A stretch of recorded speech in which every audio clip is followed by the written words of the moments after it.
Stephen Miller, what is good? RD, my friend, we got a packed house today. We're going to just keep filling it on out. I'm excited to be here with you, man. It's one of those shows. I don't know how long we're going to go officially today. I think that's yet to be determined, but I do feel like there's a lot to discuss. Yeah, no shortage for sure. And to everybody else out there who's joining us right now, appreciate you coming in to jump into all this with us because it's been a really interesting last 6 months. And there's no shortage of stuff for us to discuss today. And so that you know, we'll be able to bring you up on stage in a little bit.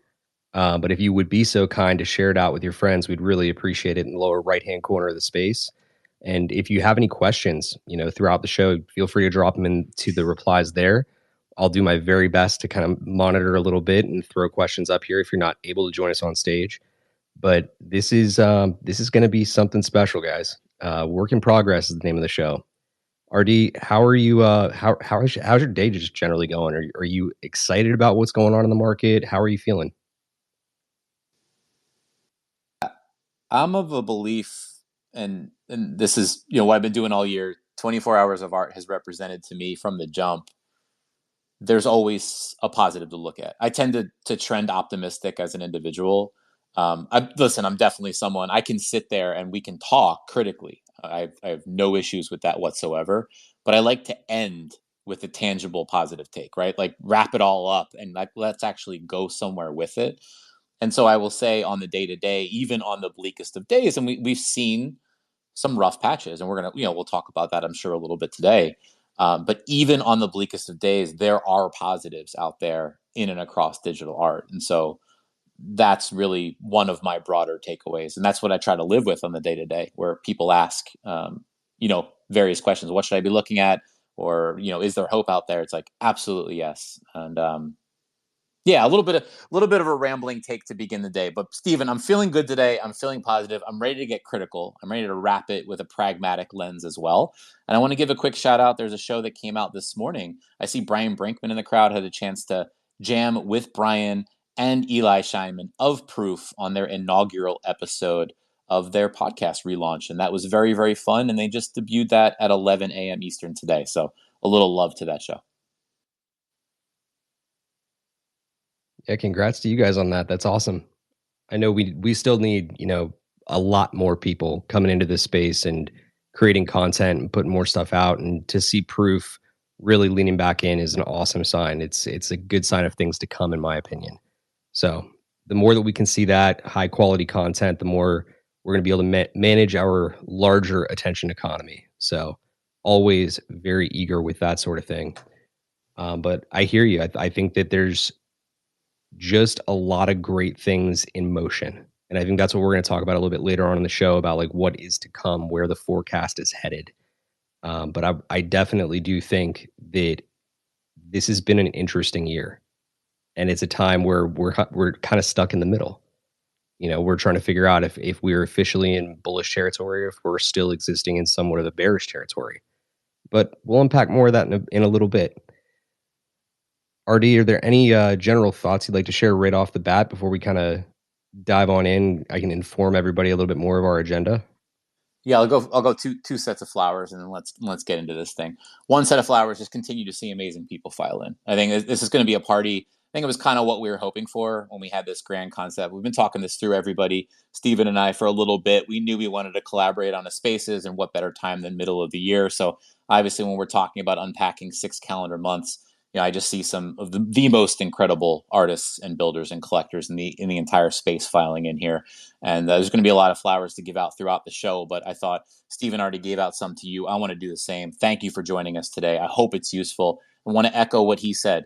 Ask the questions, get them in the comments, get it kind of wherever you have connects to us. We'll try to keep our eyes everywhere. We'll try to get some people up on the stage a little bit later in the show, but you absolutely better believe we'll try to answer as many of those questions as humanly possible as the show goes on. So this is very much a community-oriented show. We want you to be a part of it. So again, thank you. And then Stephen, you gave me some flowers earlier. I want to give you some flowers. You talk about positive content, us needing more of it. We could say storytelling. We could say contextualization. We could say coverage. You could say a number of different words. We do need more of it. It's great to see proof going down that road. It's great to see what you've built, my friend. You've done an amazing job at keeping us abreast of releases now every single week for many, many months, as well as running a show that I've had the privilege of being a part of once upon a time a few months back. So just want to give you your flowers. And that's what there's a reason we're here together doing this thing. I think we're two people, ideally, part of the many in this room that are building towards something positive. And that's a message to anyone out there who has an idea to maybe build a content pipeline or a weekly post or an anything of their own to jump on this train, because we absolutely need more of that. All right, those are my flowers. Steven, why don't you kick us off? All right. Well, look, I'm certainly humbled by the words. And I think that for everybody else that's in here that's thinking about it right now, we're all just doing our part. And we can all find what that part is in our own unique way. And I'm not trying to, go down the path of we're all our own special snowflake, right? That's not the point. The point is that we all can do something to make a positive impact in this market. Whether you're talking about the broader NFT market or if you're really zeroing in on what we're here to talk about today, which is digital art.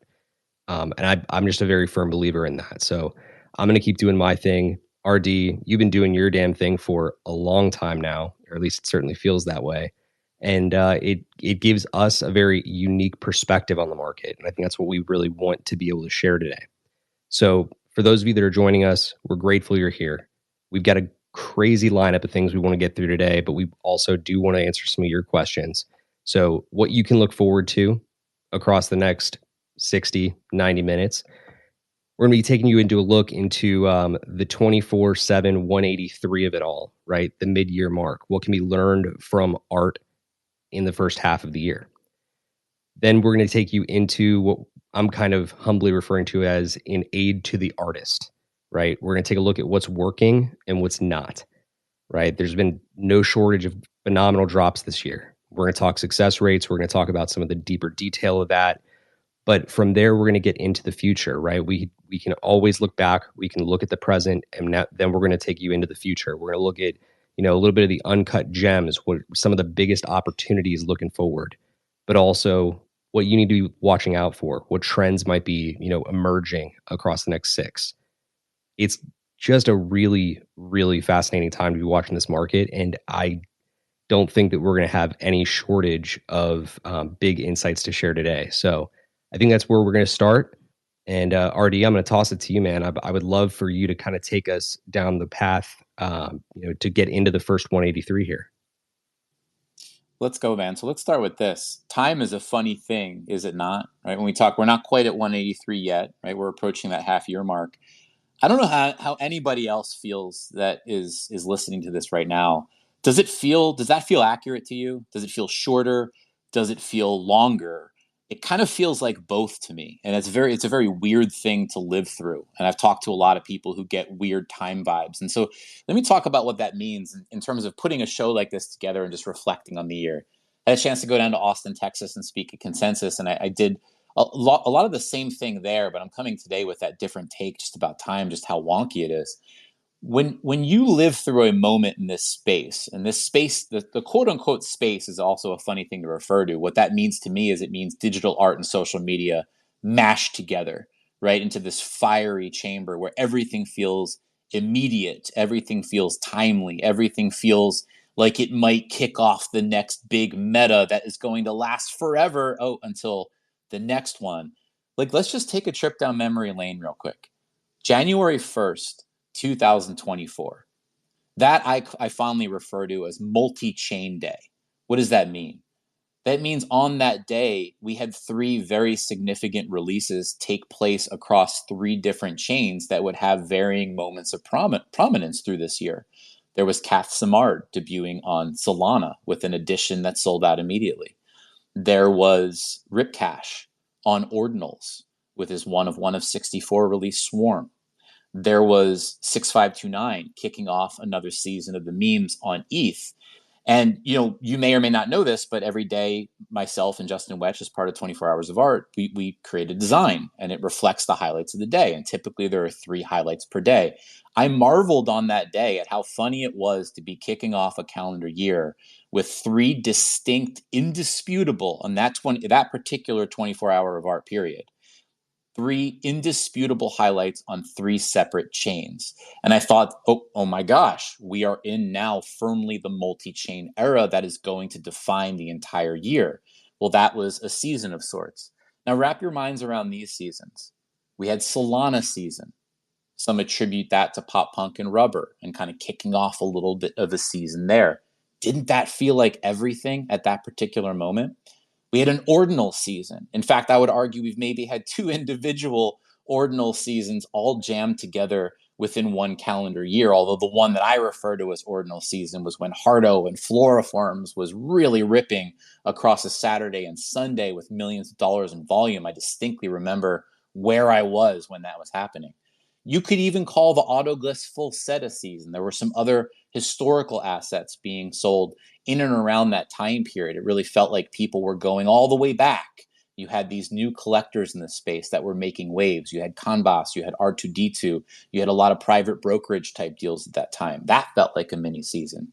You had two separate and distinct X copy seasons. There was a known origin edition X copy season, and then there was more of a one of one X copy is now taking over the world season. Those kind of felt like two things. You had AI season, artificial intelligence. Maybe you can even think of two distinct times where that got thrown into the spotlight. One from an overall trend line, two from a provenance of when is something minted? Is it relevant when it was created or when it hits the chain? You can think of that as a season. Memes, memetics, meme coins, all tied together, all have bled into art at various points in time, but we can think about a meme season, also pervasive. We might go back to a Beeple season that's, again, been a bit more pervasive than a singular season. Sam Spratt going to Venice and the skulls and all the offshoots of that.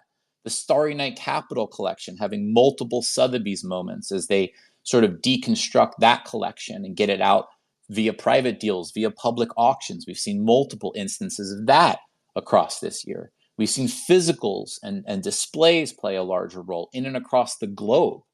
I'm going to stop there, but I think you see what I'm getting at. I just fired off, you probably, like me, I'm going to take a guess, half of that list, conservatively, half of that list. If you were to put yourself back at that time and place that thing was occurring, didn't it feel all encompassing? Didn't it feel like it was everything, like it would last for a really long time? Now, of course, we see that many of these things have lasted in their own ways, but we're cycling through metas really, really fast. And that's why I'm fun to go a level deeper. But Stephen, I thought it was appropriate to start there, just how much has been jammed into what some people are still calling, and this is somewhat factual, an art bear, right? But isn't it funny, even in that context? That's a lot. Yeah, it's really funny because what you have probably heard time and time again in this space, regardless of the vertical that you're operating in, is that if you want to see how things are doing, you need to take a second and zoom out. We all are so damn close to the source, right?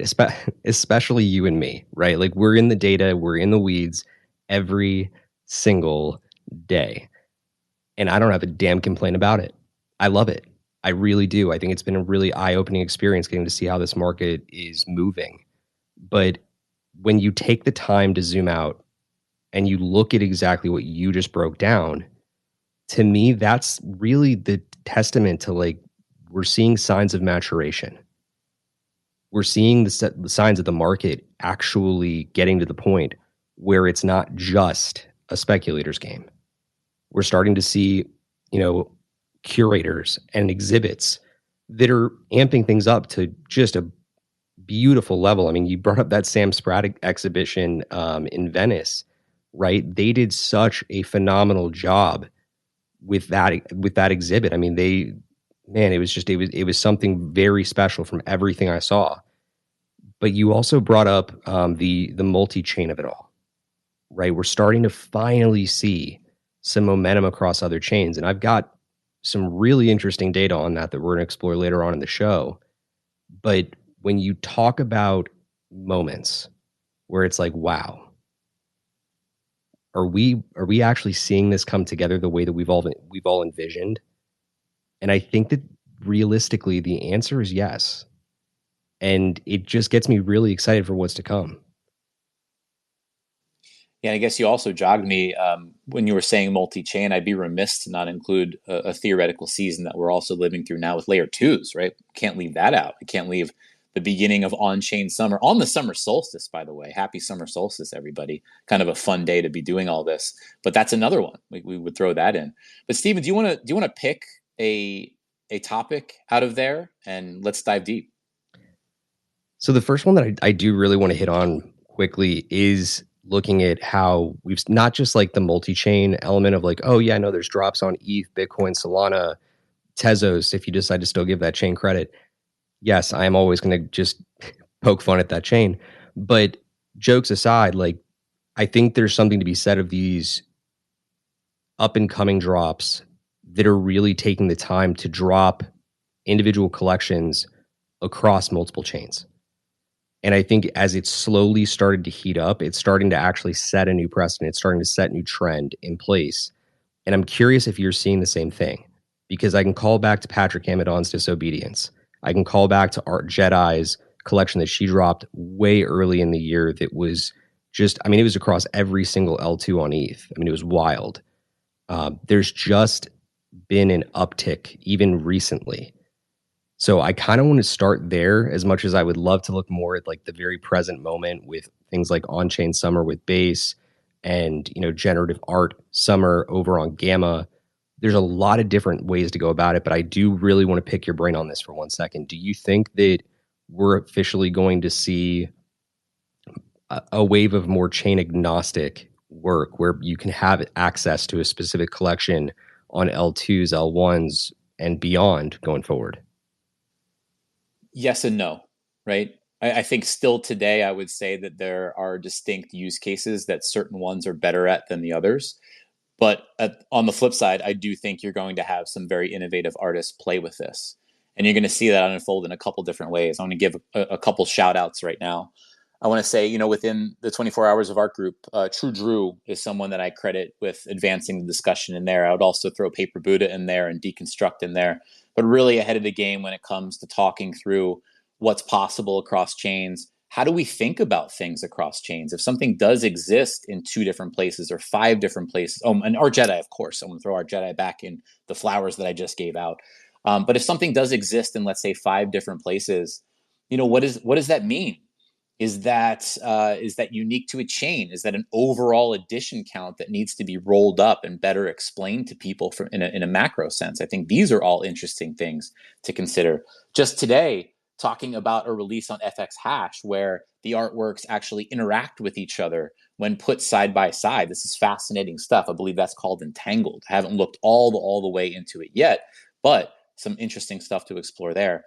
And really where my most passionate take here is going to come, it's going to come on the Patrick Amadon front, because Patrick Amadon approached it in a very interesting manner that made me not only think about multi-chain use cases, but it made me think about how an artist or a brand might treat its collector base. I think that's pretty fascinating, where what Patrick essentially did, for those who might not know, is he released a collection called Disobedience, and he put various quantities of disobedience, unique disobedience, on various chains. He had released on Solana before. He had released on ETH L1 before. He was releasing on ordinals, right? So he sort of found a way to say, you're all my collectors, no matter where you are, and you're all involved in this endeavor. I thought, I'm not going to say that's right for everyone. I think there are actually considerations where that may be the right path for someone. It may not be the right path for someone else. For example, if you are releasing something in a high volume, low cost fashion as part of, let's say, on-chain summer, you might actually be differentiating that from your collector base. In this case, for Patrick, he had a clear use case. No, you are all going to be considered similarly for this disobedience concept. You're all part of it, and here's how you access it. I think that's really, really interesting. And the message, and I know, Steve, I'm probably straddling into our later segment, but we can always pull this forward.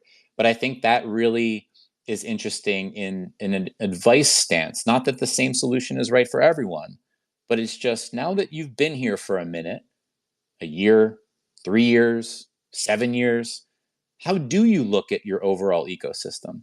I think it's really worth thinking that through. He clearly did that. He pulled it all together in a pretty sweet moment. I think that you were right though. That it's a lot more of an experimentation phase, and it's one that we need to continue to kind of encourage. And when I say kind of encourage, I mean not going so far as to say like this is be all end all, but the idea of meeting your collector where they are is so important. And I think that too few artists out there take the time to consider that, right? It's more about, where exactly the momentum is in a given moment. Where's the liquidity? Can I time it? Right? The idea of experimentation in art, I mean, it's right at the heart of art, right? We all need to be pressing forward and testing ourselves and pushing ourselves outside of comfort zones and testing established norms, right? All of that's so core.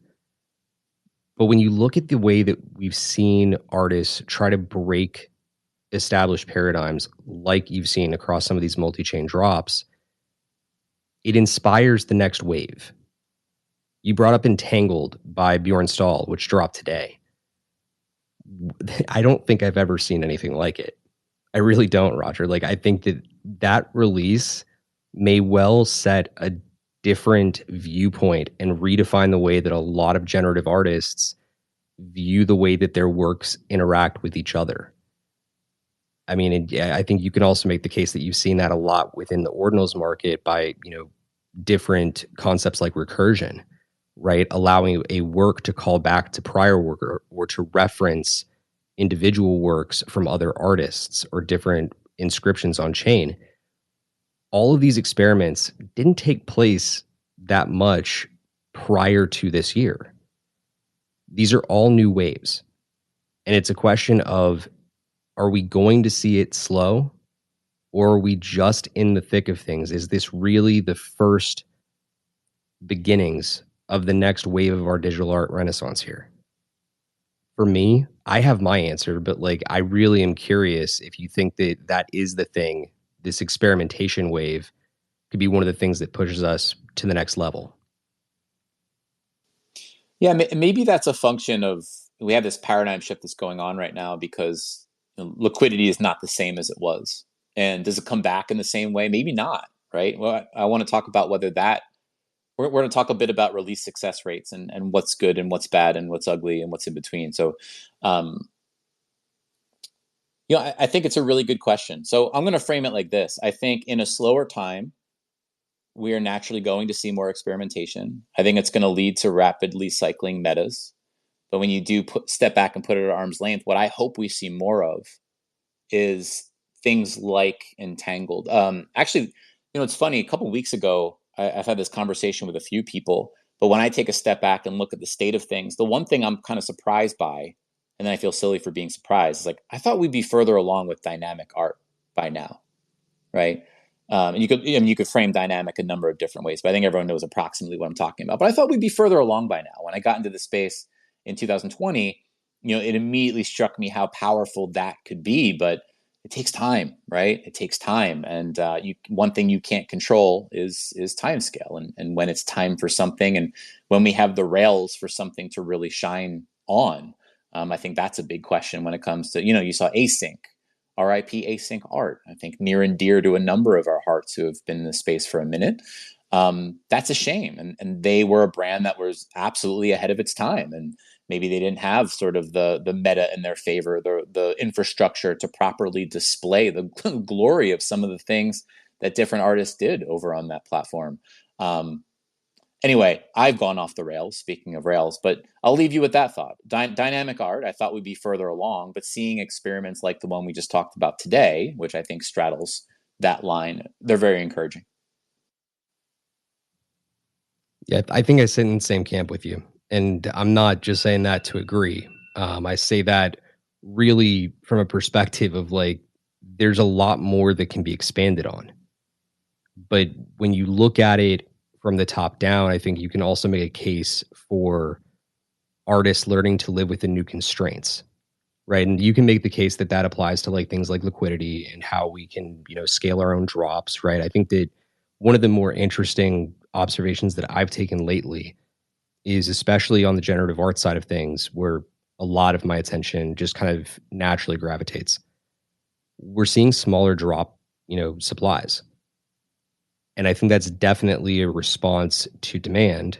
But I think you could also make the case that it's a forethought. It's looking towards the future and saying, do I really want this to be something that's more exclusive, that has a lot more contention within my collector base? Do the people want for more, or do they want a higher quality curated base of releases? And we've seen huge concepts just come to the forefront and make themselves known, especially in that one vertical, right? Of the idea of like community co-curation, collector co-curation, bring in the collector in a much more meaningful way to be a part of a release, right? Like those things, they were not they were not concepts that we saw a lot of before. I think it might have been tried a couple of times, but I immediately think back to forgetting the name of the drop, but it was from Jerez, or they go by Hey Jerez, Jers. And it was a drop that came through VerseWorks, and it was the first time that I think that we had really seen it in this cycle take hold. Obviously, the roots of that can be drawn all the way back to Tyler Hobbs' QQL, but there's definitely something that is, what's the word? It's palpable. You can tell, you can feel that there's an energy shift around that concept. And I think we're starting to now see data that actually backs up that belief instead of just like, speculating upon it. So it is a really curious time. I think that we're going to, as we get along here and we bring more folks up on stage here very shortly, they're probably going to have their own perspectives on those sorts of things, right? How things end up curated out.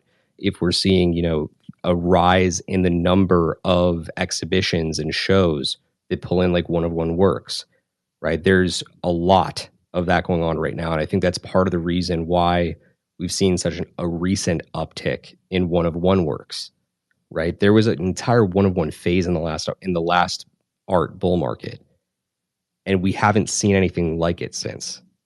But I think that right now we're starting to see the foundational pillars of what can line up the next one, right? It can't just be something that is started by one artist, or it can't necessarily be ignited or catalyzed by an individual artist's work of one. It needs to be something bigger. It needs to be a group that can bring a bunch of artists together around a concept, or to bring a bunch of one-on-ones to market that can excite collectors. So there's no shortage of takeaways here, but I'm really fascinated by it in terms of what we've seen. I think that a lot of these phenomenal people that are in our audience today probably have their own perspective on that. So I do want to toss it out to them, as long as you're cool with it and you don't have another thought that you'd like to kind of bat back and forth right now. I think it would be a great opportunity to kind of shift our gears here more into what is working and what isn't working, right? We can talk a little data. We can get into the mix, right? So Artie, how do you feel about that? Let's do it. Let's shift gears. I want to give one shout out at the beginning of sort of incorporating this wonderful audience. I want to give a shout out to a good comment, strong comment from Paper Buddha. Said, quote, "I can't shake my phone hard enough. Being multi-chain is not new. A lot of us have been doing it since 2021." I think it's well said. It's well stated. I want to make a very important statement here. Anytime we're trying to roll up information and give takes, right? Very importantly, I'm certainly not, and I think I speak for the both of us, but you can comment on this, Stephen, not suggesting that any of these takes represent the first of a season that has never been seen before. Multi-chain has been a thing. Dynamic art has been a thing. A lot of the things that we're talking about have absolutely been things. So I hope it's not taken. PB, I know you know this, but I think you want to make a point. It's a good point. Please don't anyone take it as we're making a statement that something has never been seen before, but we are making statements of it's capturing collective conscious in maybe a way that it hasn't before, or it's hitting the stage again in maybe a different manner than it's been seen before. I just want to make that key distinction. Steve, I'd love your take on that, and then absolutely let's steamroll to that next topic.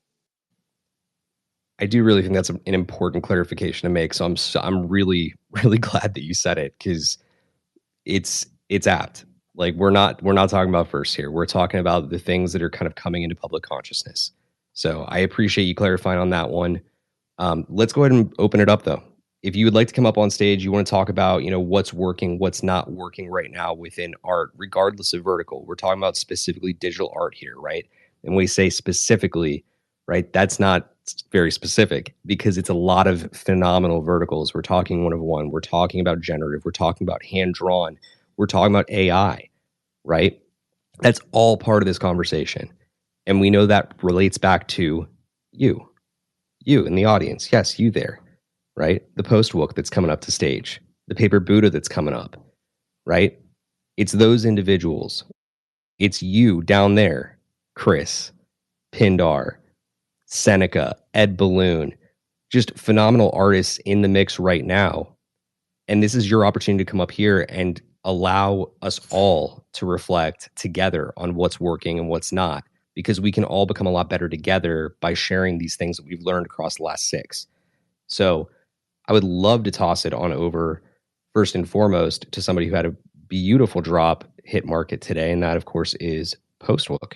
Postwook, how are you doing today? I'm good. I'm really good. I've really been enjoying this, hearing you two talk. It's so funny. I know you from like different corners of the space, so it's kind of cool that like you're coming together and talking about this stuff. I have my own thoughts about the stuff you've been saying, and I'm gonna write them down so I don't lose them. But yeah, just in the short, I feel good.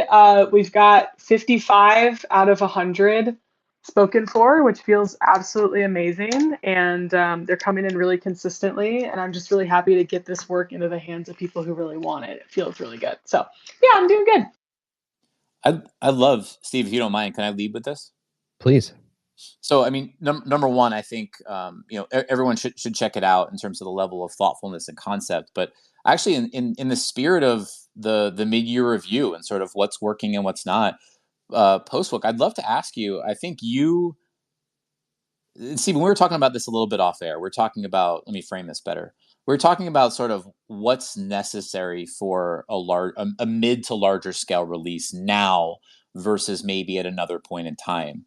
And I think one of the takes there is more, right? More is sort of maybe needed to push it over the line, and it's harder to rely on luck and timing than ever. And Postbook, one of the things I noticed that you've done over and over and over again over the past couple weeks is you've done mixed media, very thoughtful content, pulling apart your why and sharing some personal stuff and some clear mechanics and some design commentary and some chain specific stuff. But you've been at it, and I've marveled at the way that you've approached it. So just as a sort of a larger take that is relatable to a lot of people out there, would you agree with that assessment? Do you feel like that's just sort of what is required now? And do you view that as a good, bad, or it just is kind of a thing? I think that's a really thoughtful question. And honestly, I do think it's required. I think that like we've hit a point in this space where like I mean, and I'm sure you've already mentioned this a little bit, and I think that like we can get more into this, and I'm sure it's in what you want to say, but like this isn't 2021 anymore. I've even seen some collectors talking today. I think that I saw like Sergito and Dee's kind of like chopping it up about like, making some regrets about purchases and stuff. And it's just, I think Sergito was saying, oh yeah, things just feel a little, what's the word? Like he overpaid for some stuff, right?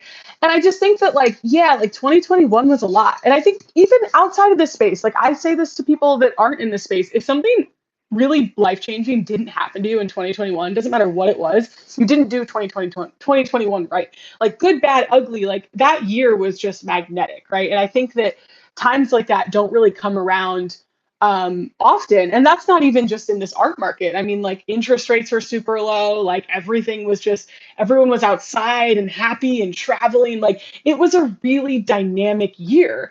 And I think now it's just different. Like, and it's funny because I got dinner with Brian Brinkman when I was in New York in January. And we were talking just about like the releases I had already done. And he said, he was like, your drop One Night in August was super strong. Like it had a really strong narrative. And it really got me thinking, it's like, okay, the next thing I drop like has to have a strong narrative. Like it has to have something that I can talk about until I'm blue in the face and that I'm confident about and I just like enjoy speaking about, because that's where like my passion will come through. And that's where this kind of came into play. And I think that like really I was talking to Dave Krugman like a few weeks before that, and he was talking to me about like drip drop, and he was like, yeah, I had like a full trailer and like I made it this like big thing. And I'm like, oh, okay, like yeah, like that sounds like something I want to do, you know. And it's just like I took this like inspiration and wisdom from the people that I'm friends with and just kind of like ran with it. And I think that it's true. And like I've had conversations with others, and I'm sure you guys again will talk about this. I feel like right now the art market is very much like large scale campaign, where you have like custom website trailers, you've got a marketing plan in place, or you're doing private sales. And I don't think there's anything wrong with that. And like my hot take that I'll end on, because y'all all know that I love my hot takes, is like I am an advocate for artists being diversified in what they do. And I think that like I loved what you guys were saying earlier about you know, the innovation is being bred when things are slower. I think that that can go off chain too. Like there's absolutely nothing wrong with like developing like a print business or doing like, you know, physicals or getting into like real life galleries. Like Laura L just did like a really awesome gallery release in New York that I believe was entirely off chain. You know, it's like that's the kind of stuff that like I've been super grateful to watch my peers get into when this has been slower. And I think that that allows us in our experimentation to do things that maybe aren't as like, oh crap, I like need this to work out, you know. And it's more just like I'm having fun, I'm experimenting, I'm getting art into the hands of people who really want it, and like just enjoying the ride, you know. So yeah, I don't know, that's like the short answer of that. I'm so glad, Stephen. I'll pass it to you in just 1 second. I'm so glad. I didn't want to say it. I didn't want to bias the take, but uh, part two of what Steve and I were talking about off air was I don't think, even though it hurts, even though if you're coming from past experience and maybe a different mental framework or mental model, yeah, it stinks sometimes when something doesn't hit or catch, or it feels like it takes a whole lot to get across the line. I don't think that's a bad thing. I think we are in a new norm, a new reality, and I think it is asking us all, the participants from any angle of this ecosystem, all contributors in their own sort of equal, unique way. It's asking more of us. The bar is up. The bar has risen, and I think that is probably a good thing overall. Even if in instances it may feel bad, I think it's a very good thing overall. Steve, go ahead.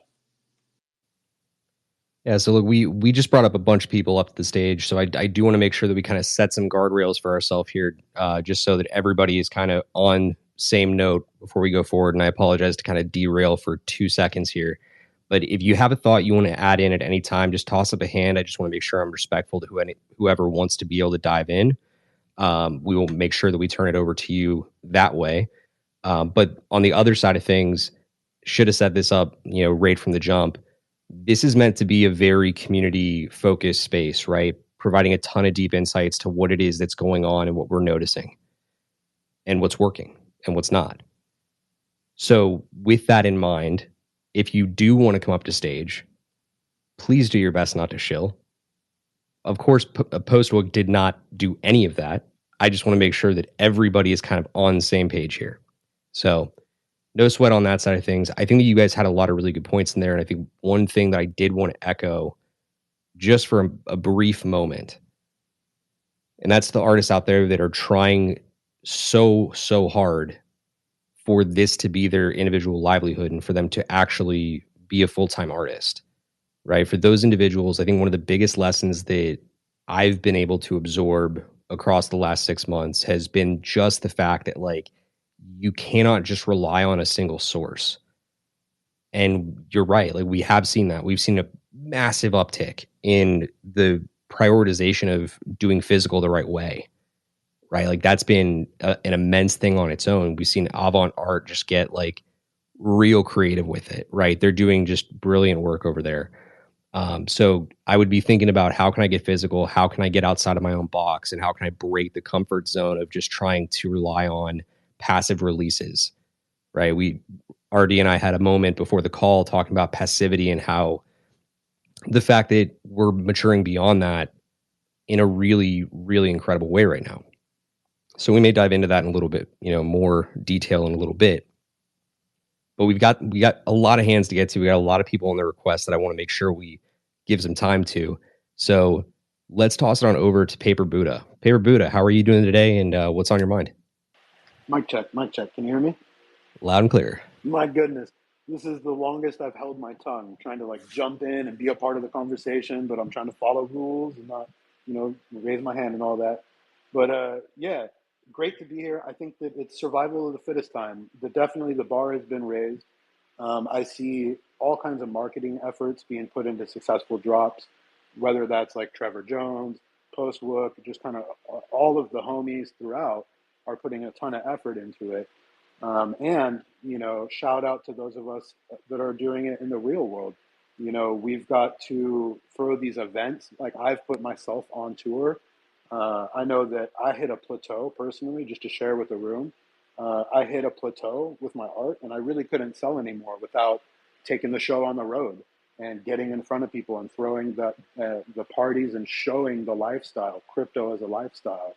And that's where I'm finding all the new blood in my community recently. It's been off chain. It's been meeting people in the real world and then spreading the good word and saying, hey, let me tell you about crypto. Check out this dope art. This is how you collect it.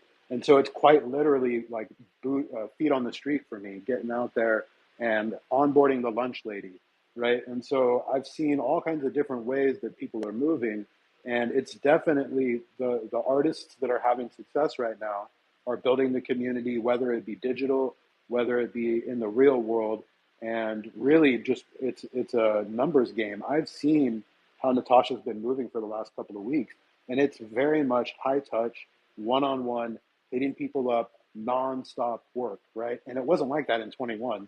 In 21, we could just mint whatever, and like people would buy it. I'm actually in the middle of doing a catalog of my work, and there were days where I minted like twice in the same day. Once on Tezos, like a 20 edition, sold it out, and then boom, did a one-on-one ETH auction and like sold it out on the same day. That's crazy to me that we could ever do that in 2024 with like no marketing is really intense. So the amount of marketing that we're doing, I think, is really good. I think it forces us to think about our entire universe as an artist, about how we are on all social medias, how we're being presented in a more holistic way, rather than just being in that tiny echo chamber of like, oh, I'm punk rock on Tez and people love me. It's really not like that anymore. I know I've been taking tons of notes just off of people that have a lot of art experience out there in the art world, because that's not where I come from. And so I'm taking notes. I'm like, oh, okay, this is how you do a gallery show in Switzerland, bet. And I'm taking my notes and then I'm going out there and I'm applying it. And that wasn't the case. Again, this wasn't the case in 21. Even in 22, 23, we still we were still making it happen within the group of people here. But now it's gotten to a bigger thing. More and more people are getting onboarded and we're getting splintered. So it's great to see community builders bringing it all back together like Postwood. I think PB, what's up? What's up, my friend? Always appreciate your commentary. I just want to double down real quick on what you said, and just in the spirit of passing flowers around, I had a chance to firsthand witness you on the ground. What you just actually referred to, I had a chance to witness you in your element in Austin, Texas, or in and around your community, and you do it really, really well. And there's a lot of credit that passes there, and I think people adopting that spirit, whether it's in the physical world or whether it's in your digital world, just outside these walls. I think that spirit of adventuring and finding people that may actually organically be really interested if they had the right information. I think that's a really, really fun pursuit. The other, in the same exact spirit, on the ground doing the thing, I do see F Dot in here. And F Dot is currently in Rio, and he's a lead artist at the Rio Art Residency. So, kind of in that same spirit, just as a little bit of a brief topic spinoff, doing it on the ground. And that's Madam Selkie doing the thing, pulling together the Rio Art Residency. F Dot is lead artists, and a whole lot of great artists right now creating art real time. But witnessing that, if you're unfamiliar, the process that Selkie used to sort of get information out there, get patrons around the concept, get press, literal mainstream press around the concept in and around Rio. That has been special to watch. So just another little topical shout out based on someone in the crowd. Steve, to you, my friend. So I actually do need to tap into something you brought up there, and that's the idea of residency. There was no shortage of takes on that across the last couple of weeks after we saw what went down or didn't go down or went sideways with the CryptoPunks residency with Nina Chanel. And I think there's a lot of bigger takeaways that should be expressed there. And I think that if you're in the audience and you happen to have experience stepping into a residency and you want to share your experience in terms of what you would expect or hope for from a residency program, I think there's a lot of takeaway that should be shared there because they're definitely defined differently. Just as like, the scope of curation can vary from entity to entity and individual to individual. I think there's new paradigms that are getting established there for what a residency looks like in our little corner of Web3. But let's go ahead over to the hands. I know that we had Prism up here. Prism, I think you were next in line. What are your thoughts on what's working, what's not? GM Steven, I think Leeway was actually in front of me, so I'll let them go ahead. Then Leeway, it is to you. Hi, and thank you so much for taking this spaces. I'm an artist, painter. I'm working traditionally in oil paint, acrylic paint. I've been in crypto space since 2018 as an investor and just looking at different opportunities. So I guess what my question is I, I have a question on just getting advice. I like the idea of the inside outside strategy. That kind of comes from Shepard Fairey, where he would do the murals and then he would do the prints and have these gallery shows. So I'm just looking for advice. And obviously, we're on a new kind of trajectory. So Ethereum and all of that, trying to do stuff in Ethereum has not worked out for me. I'd like to work in the Bitcoin realm specifically. So that's pretty much all I had to say. I really enjoyed the idea of doing the shows. Like my man from Austin was saying, getting these shows going, doing some individual things like that. So that's pretty much all my question is just advice for people out there mixing it up with the outside game and the digital game.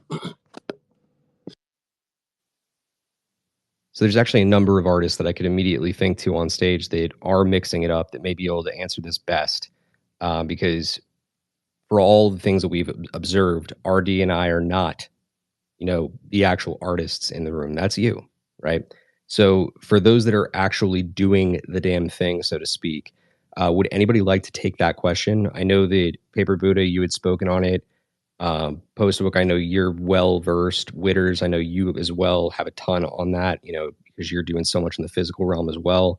But Paper Buddha, I saw you came off mute first. Why don't we take it to you? Yeah, I was going to say, that's a killer question, homie. Thank you for asking. What I've done is I've created a funnel in the real world, which are like kind of show posters that I sign for people at the event. And then they're like, this is really cool, man. And I'm like, yeah, cool. You could buy it for 20 bucks on like base or, something really easy. Like I say base because that's the last one I did. And it's just people can access it for really cheap, right? And then I kind of move them up the chain from there, and they can buy one-on-ones. They can get more tricky, but really creating a sales funnel where these printed posters are the entry level, and I'm signing them and giving to people, and people give me donations for them, and that's cool. And then they can work their way into the digital, right? How I arrived there is, I've experimented on Base and on Tezos and on some of these lower cost blockchains, which I think are great entry points for your everyday person, right? Onboard the lunch lady is what I say. She's going to have a hard time buying my stuff for $10,000 a pop on Ethereum. She's much more likely to buy a $20 piece on Base or Tezos, right? So, kind of observing, kicking back, and maybe collecting a little bit is definitely how I got my legs underneath me. I spent $100 on Tezos and went, all right, let me figure out the game, right? And that went a really long way for me. My DMs are always open. You can jump in my Telegram where we've got a community that hangs out daily. Shout out to RD and 24 Hours of Art and their Telegram as well. And you can go deep and ask these questions super deep. You always ask these questions for the audience. Like I asked these questions when I started, and that's how I figured it out. So keep asking the questions and get into the DMs. If it's me, I'm in Telegram, not Twitter. But get into people's DMs and ask.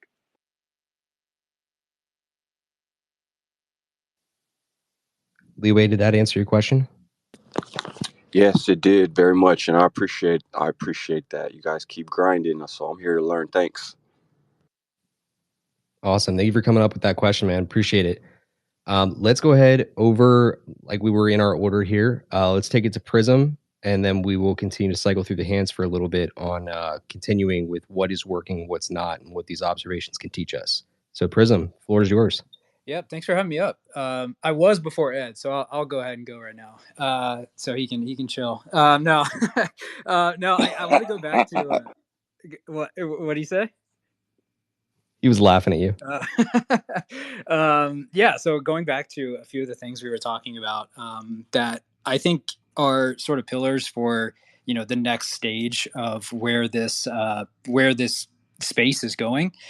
You mentioned like experimentation, kind of pushing the boundaries, trying new things, thoughtfulness, all of these things. All of that intention really leads to connection between an artist and a collector. And that's what we're seeing right now in, with like what Postbook is doing. She's able to connect with collectors and they're able to appreciate that connection. And that draws them into not only the art that she's putting out now, but the art that she'll be dropping in the future. So yeah, this is a really good time to kind of make those connections. But the experimentation will sort of, in my opinion, take us to that next step. So what has been in this space will not be how it always is. Things will be a little bit tougher for everyone, and that's where artists will adapt and sort of the strong will survive sort of situation. But if you're comfortable, you're probably not in a good spot, and you're probably not pushing yourself, mentally or creatively. And so I think it's good to experiment and get outside your comfort zone. Um, I I also think this space right here is so it's great to have all these different art communities on each chain, but a space like this that brings all the art communities together is exactly what we need. And so I really appreciate you guys doing this. We're kind of caught up in meme coin mania and rune mania. It's all the same thing. And we kind of get drowned out in our own communities. And so if we can kind of come together and all of these passionate people, and you see so many legends in the crowd and friends, all these passionate people coming together to kind of force the future that we want to see in the space. Like that's the mission, and supporting those who are here for those same reasons, here for the art, here to better the space, here to create something that's substantial and not just a flash in the pan. And so I think as long as we're all sort of coming together from across chains to do that with that same kind of goal, I think we will get there. And this will just be seen as sort of like, man, you made it through, this bear market to the point where we're so deep into it that people think that things are not going to come back and kind of like do the same things they did in the last cycle, which just isn't the case in my opinion.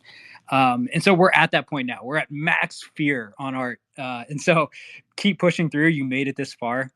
Keep creating, and like the light is there. It's there. You can see it, and it's coming. So that's all I need to say.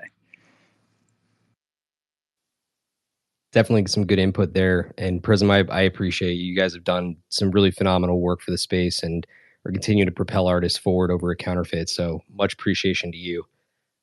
There's something that you did say there at the end, and I think I'm starting to show my age and the fact that I'm coming off of a bout of COVID myself. I'm losing the actual reference that you had made. It was right at the end of what you said. Damn it! It was a really good fucking point too. Pardon my language for all of the children artists in the audience. Um, of course. Well, I'll do my best to re-find it. Let's go ahead and toss it over to the individual who was just after Prism in line. Let's go to Ed Balloon. Ed, what are you thinking? What's working and what's not? Hello, can y'all hear me? Yes, Okay, sir. great. I think I'm going to be the negative one on the stage. There's just too much positivity on here. I think there's a lot that's not working, and I think it's because, and I see it when it comes to artists that are not getting the attention they deserve. I see it, and it's not even so much about buying things. What happened to the culture that we have about retweeting everybody? We don't even do that anymore. We don't do things about just creating the culture and the community that we used to have. And sure, we don't have to go for 2021 because we don't have the sales there. But there literally was this want to just continue want to make sure that people felt supported, and that is not here. I see it all the time with artists literally like trying to say, "Hey, I'm not my the algorithm isn't working." All right, it's not. We know that the algorithm isn't working. Literally, the algorithm is totally different from 2021, right? Like we can't even talk about the 2021 algorithm, which was way better than what it is now. So we should definitely do the. We should definitely be making the effort of like trying to retweet and doing those things. Yes, I understand it's tiring, but it's also really tiring when you feel like you're not getting the visibility and eyes. That's another thing when it comes to visibility. I'm also very thankful for the spaces that we have about people talking about work and about art. But I do think a lot of people are dismissed when we talk about certain things, when we talk about certain artists, people that have been literally doing things before there was anyone on those chains. And I totally understand about celebrity or status, about certain people doing things and it brings more eyes there. But it's still it is a lot to artists that literally were out there when no one when people when they were being shamed, going to chains, and and not being saying being if anything, not you don't have, I guess praise is, you don't have to be praised, but at least not being the ones who just saying, hey, thank you so much for going there and creating or starting the path for artists. We saw it on Bitcoin. I would give it to Billy was one of the first people who was literally yelling at me day in and day out saying, hey, come to Bitcoin. And I said, leave me alone. Like he literally was that one. And I would not take that away from him. He was one of those people who was like, "Hey, you should be on it," and I was like, "Leave me alone." And I decided to go on there. But there's also been people like Paper Buddha who was on Tezos since God knows since when, and I was like, "Leave me alone," and he was like, "No, you got to be on here, right?" And there's other people who are on, layer twos doing things for the sake of saying, "Hey, you know what? We have to be doing these things." And I'm not just saying that for the sake of starting to cause any drama or controversy or whatever. But I am saying it because we're not having the sales as much, sure. But what really also matters is when people are seen. And it's not only about sales, also, it's also about just being able to say, oh man, I saw what you did there. I saw how you went to that blockchain when no one else was going there. I saw how you took the crap about collectors saying why would you go there and you decided to do it anyway because you felt like you want to be accessible. And that means a lot. It is a lot because we're still learning this tech and we're trying to figure everything out. And then some of us don't have teams. Some of us do not have the money. Like a lot of these people have money to do a whole bunch of these collections and we're literally out here trying to figure it out day in and day out. So I'm going to be honest, and I do also understand that those who are doing the things right when it comes to these spaces, when it comes to talking about art, you are only one person, so you don't have all the information. So that's also understandable as well. But I do want people to do research because that's also very important, and that requires some time too. But I am also very honest. I do know, and I see it, and we all see it. When it comes to the bigger names, it's easy. It's very easy. And so if it requires artists to do work about trying to learn how to market and do those things, I'm going to need those people that hold the spaces and do these things as well to take the time to see the people out there in the trenches and seeing what they're doing, because they also are too creating the movements. That was my second thing. My third thing is absolutely, Wait, Ed. maybe, Wait, Ed. I'm sorry. sorry. I don't want to lose this because I think what you said is really. Can I interject real quick? Can you hold that third point? Okay, sure. All right. First, I love you, man, and I appreciate you bringing that to the table. I found a really interesting connection between what you just said and a couple of other points that have been made. So, Prism, you were super kind in your message. You sort of said, "Hey, we need more stuff that brings us together," right? And then Ed, when you took the mic, you're saying, "Hey, what happened to that culture?" To me, it's as simple. It's not simple, and it's not easy, but it starts with. Let me phrase it better. It starts with saying it exactly how you said it. And I think everyone, almost everyone, is probably having their own struggles or challenges with the algorithm, with sales, with future direction and clarity. I think it starts with saying what you just said. Hey, history lesson. In 2021, there was a retweeting culture, and the space was smaller, and everyone felt more together, and it was up only, and the vibes were high, and everyone just smashed that button and got a lot more exposure for one another during that period of time. And that no longer exists. And then we can kind of say, well, why might that be? Well, we're really fragmented right now. In a slower market with less liquidity and less attention on art, sometimes it does feel like every person for him or her their self. And let's talk about those things. I guess I just wanted to make that point. Ed, I appreciate you bringing it up. Just like PB, I appreciate you bringing up, hey, let's talk about the history of multi-chain. Let's use the current collective conscious to discuss what's happened prior to that. I think these are really important points, and I think what we can do is like, let's talk about that. Let's talk about a strategy. Hey, this worked. Maybe it'll work here. What are other things to consider? So anyway, I just wanted to jump in there and say this is really good conversation and important, and I don't think it should end here. I appreciate it. And again, this is not towards anyone specifically, but I do think maybe it is for everyone. We're all in here. We're all doing what we need to do. So we all, have a role to play when it comes to just making sure that we are, creating a space that we want others to be a part of and that we want to still be a part of. And then that brings me to my third. And I think it goes to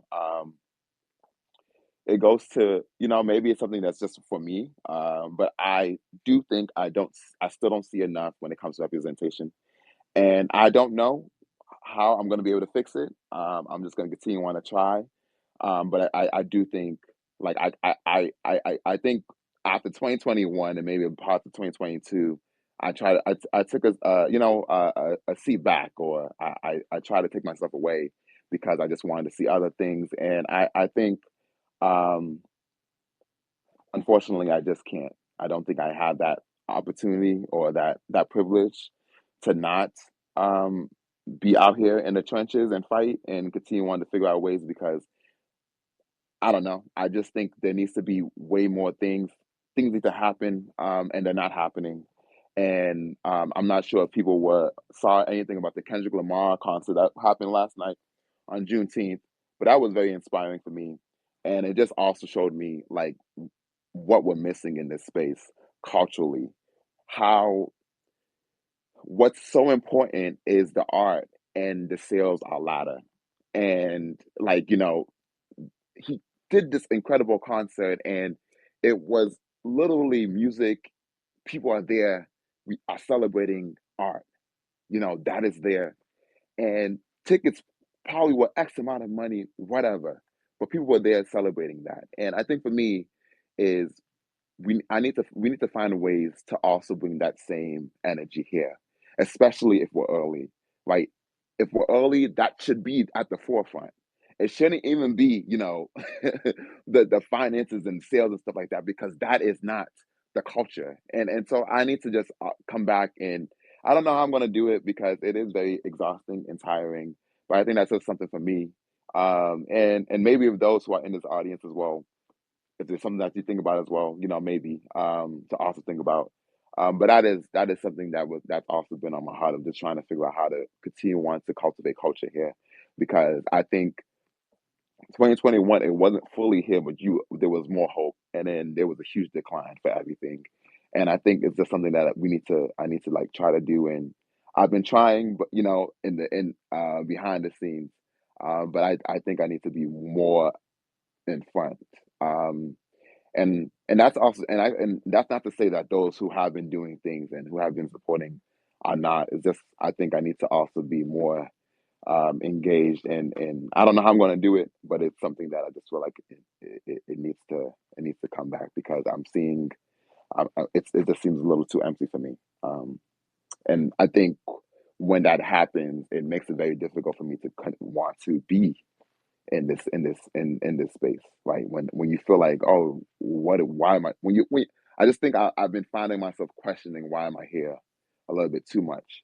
And I'm here because I want to help build. I'm here for impact. I'm here because these things are important. I'm here because I want me and my people and people like me to also be a part of the conversation.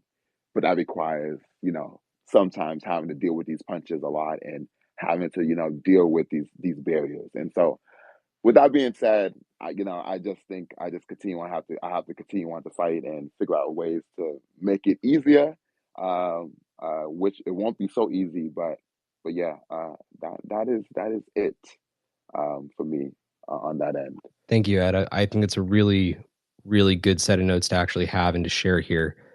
Especially the fact that, like, in one unique way, you did answer your own problem there on the third, right? It's very much so grounded in the fact that we need to continue to ask ourselves why. Why is it that we're doing the things that we're doing? Why are we here? Why are we staying here? And beyond that, especially if you're thinking about your own releases, right? If you want to turn it back to the actual art that you're trying to sell and that you're trying to bring out there to the world and to show, if you can answer, multiple whys about that work and try to get really familiar with what it is that's driving it, it'll help your collector understand you, the artist, a lot better, right? Beyond just the visual. So, and I applaud the points. I think they're really, really important, and we need to continue, have that conversation. Just really quick, for those that are on stage right now, if you could do us one quick favor, if you do have other things that you'd like to add into the conversation, please do continue to raise your hand. If you don't, and you just want to drop back down, that would be a huge help to us, just so we can manage the stage and bring up some, new friends from the audience who may have more to add. But these are all really, really important takeaways that I think we do need to have as part of the conversation. So if you do have something to add, stay up on stage. Not telling you to get out. This is very much so your stage. It's our stage as a community.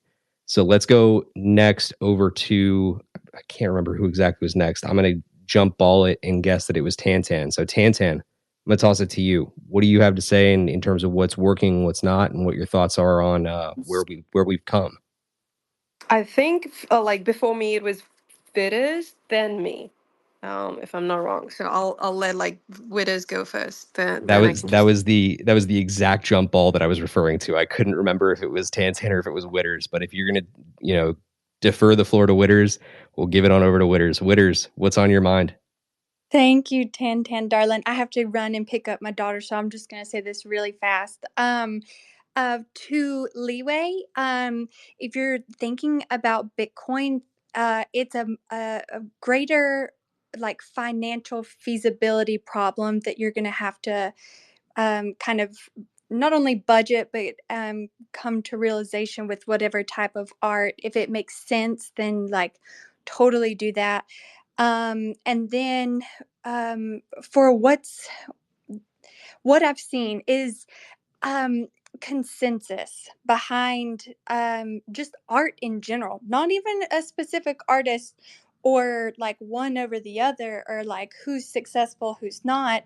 The spaces that you go in, and if anybody brings up art, it's just like immediately like everyone gets the ick. So you should know that those spaces aren't for you. That's like number one. And then the second one is like like art is a long-term play. So like this flip mentality it's so yesterday. Like if you're going to invest in art at any point of your life, like that should be something you're looking at, on, a 5-year horizon. Traditional art does not flip. I don't understand why we just all assumed that would translate into digital and collectibles. And then the reach of collectors. All of the artists, will get in a space and we can, art it down all damn day, right? And that's all well and good. But like, if we're not speaking to people that not like, we haven't cultivated like a collector base either. So whether that's hosting your own spaces, like not just relying on like other people's platforms, or like doing this like live broadcast thing, which is super underused in my opinion. You could blast out your art. People could come in that like like dig it and then, get all the information that they need. And instead of having to sit through a space and you actually like get more of the people that are interested in using that. And that's like something that's super easy to do with OBS and the live stream. But I think that this is a really good conversation to be had. I am like running into daycare right now. Thank you so much. Hopefully, after baby's fed, I'll be back and we can hope that y'all are still here. And thank you again, Tantan. Thanks, Witters. Love your gun stuff. Appreciate that, Witters. Definitely really big points to be made there. And you should be thinking about that if you're in the audience. Like, as much as people like RD and myself, and I mean, there are 100 other people I could think to, right? The Fungies of the world, the Emlos, the Andres, like there's so many, like I could literally just keep listing names. I'm not going to for time.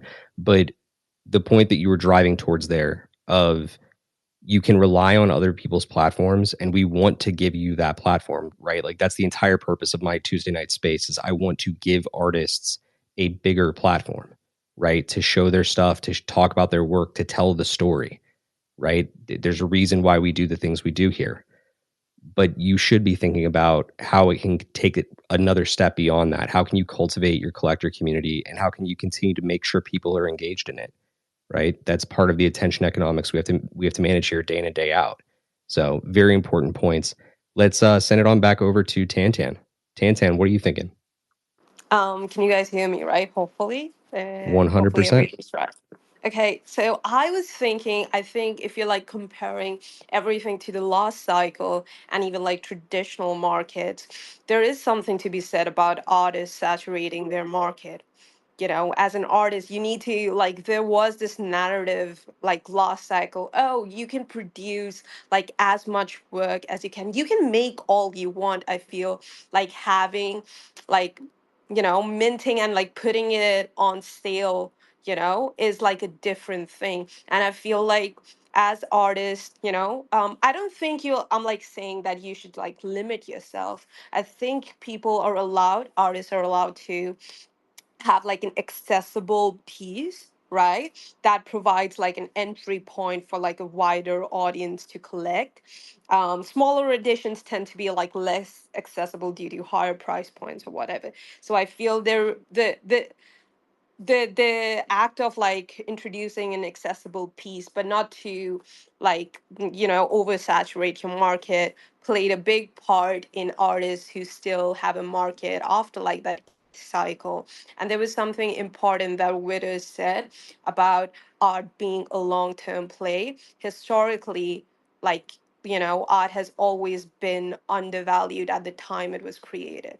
It's just like the fact. So like the flip mentality and everything, people speculating, there is a place for it. I mean, this is crypto we are talking about, and crypto and NFTs, inscriptions on ordinals, are definitely connected to like crypto cycles and, will follow that. But there is something to be said about investing in art that you like, that you're willing to hold for a long time, maybe like a 5-6 period, because that's where like an artist shines, in my opinion. And all this talk about like utility and like the artist, I've with my piece too, even though it is like just art, right? People have been asking about like utility and everything that's like attached to it.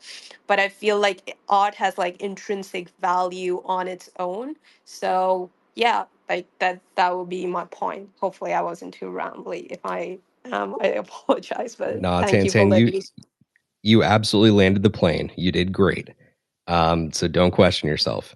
The thing that you had said there, that I think was of a special import, was having to do with the utility of it all.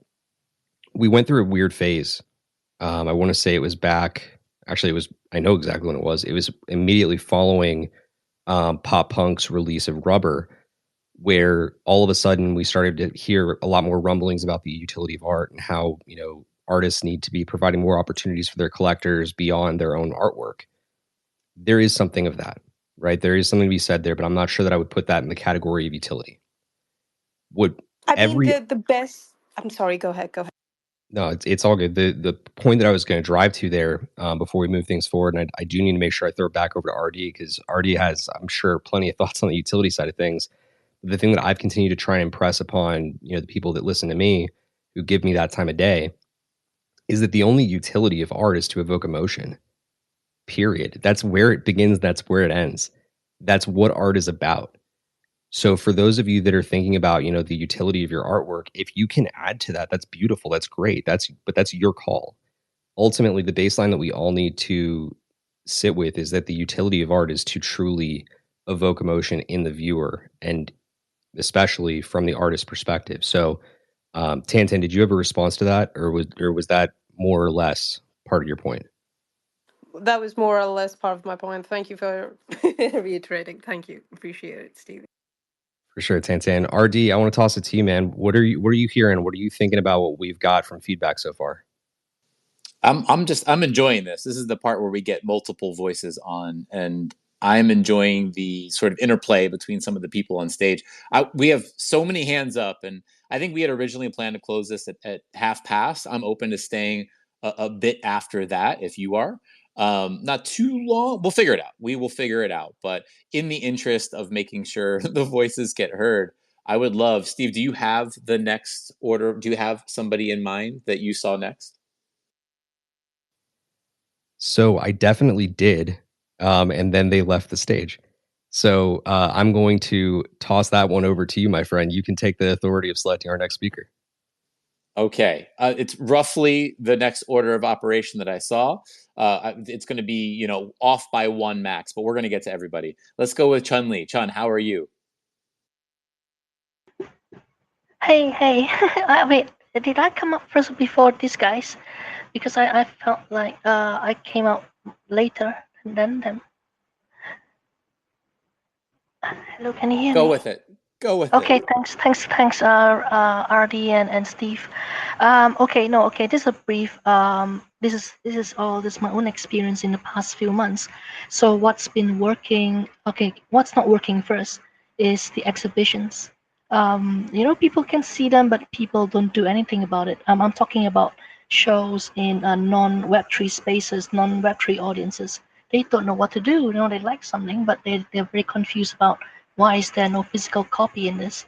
Okay, so that doesn't work. And what doesn't work as well is also Web3 exhibitions, because again it's oversaturated. It's great for putting your work out there, but if you're thinking in terms of sales, it doesn't work.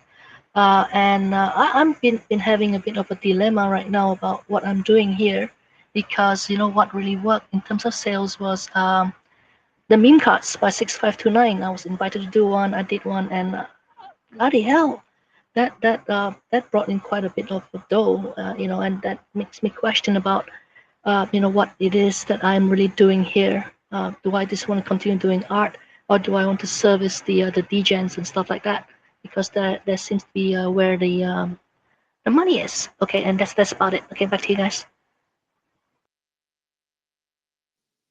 Are you so? If I could pass the mic back to you for one moment, are you suggesting that's a point of frustration, and that you're sort of looking at a way through that, or could you elaborate on Yeah. maybe the question itself? No, okay, here's the thing, because art is always a very long-term thing. When you do it in the traditional spaces, you don't sell for a few years of that piece you made. It's normal. But over here, I think things move quite quicker, and sometimes I'm just very confused about if I do some satirical stuff and they sell, and when I do serious stuff and they don't. So it I don't know, it knocks me a bit in the I don't know, the confidence part of it, I guess. So yeah, frustration definitely. Okay, back to you. Yeah, I think that's interesting. I think that is suggestive of the culture of the moment. And I'm not going to put a cohesive thought here, but I'll just give you a few rambling thoughts that are on my mind. But we have this very strange moment in time where art is intersecting. Really the first, or one of the first, I should say, consensus markets to possess a digital artwork, to own a digital artwork, for that to pass from creator to collector. Again, I'm not this is a key point from earlier, not suggesting the first, but I am suggesting some semblance of small consensus was reached that this was an acceptable means to do so. That comes with a very firm attachment to the cryptosphere. There are a lot of new collectors, some which were very quick to leave and weren't collectors at all, some which are finding their way and have mixed thoughts or opinions or feelings or interpretations of what is and isn't art and everything in between. And that all makes it very confusing. So I think the first thing that comes to my mind is that's representative very much of this time and place and the melting pot that is in front of us. And the fact that liquidity, yes, indeed, absolutely right now is attached to memetics and meme coins. And I forget exactly how you termed it, but maybe things that are satirical or things that make you laugh, right? Versus maybe what may be considered more traditionally oriented artworks. And I think it's just I don't know that I have a take further than that. It's just the moment that we find ourselves in, and I can absolutely understand. And sometimes raising my hand, sometimes I find that to be frustrating at times. And I'm not someone with a rich, deep, long-standing experience in and across traditional art. But sometimes I do maybe wish things were more balanced at various points in time. And I think we're all going to find ourselves through that moment. And maybe the answer is in one of the first things that you said, which is that the art world that you were used to is slower. And I think some of those artworks landing is going to be a slower paced journey, and that becomes the reality of it. Steve, anything you want to chime in there? Not on that specific note, but it is an interesting observation. I think we have a lot of artists in this space who have debated how far they want to lean into things like memetics. And I think it's a healthy part of the conversation that we have to have. If we're not having that part of the conversation, then we're ignoring a large segment of our market. And it really goes back to something we heard earlier too, in that we need to find new ways to convert people's thinking over from that of a trader into that of a collector. And we've continued to challenge that since 2017. Okay, like that's not new, right? It goes back to what we said at the very beginning of this conversation. We're talking about our general observations of the market. It's a high level overview to distill out some really meaningful, nuggets and takeaways for everybody who's here right now, right? Those concepts aren't new, but I think that the way that we address them right now in this moment, they have to be new.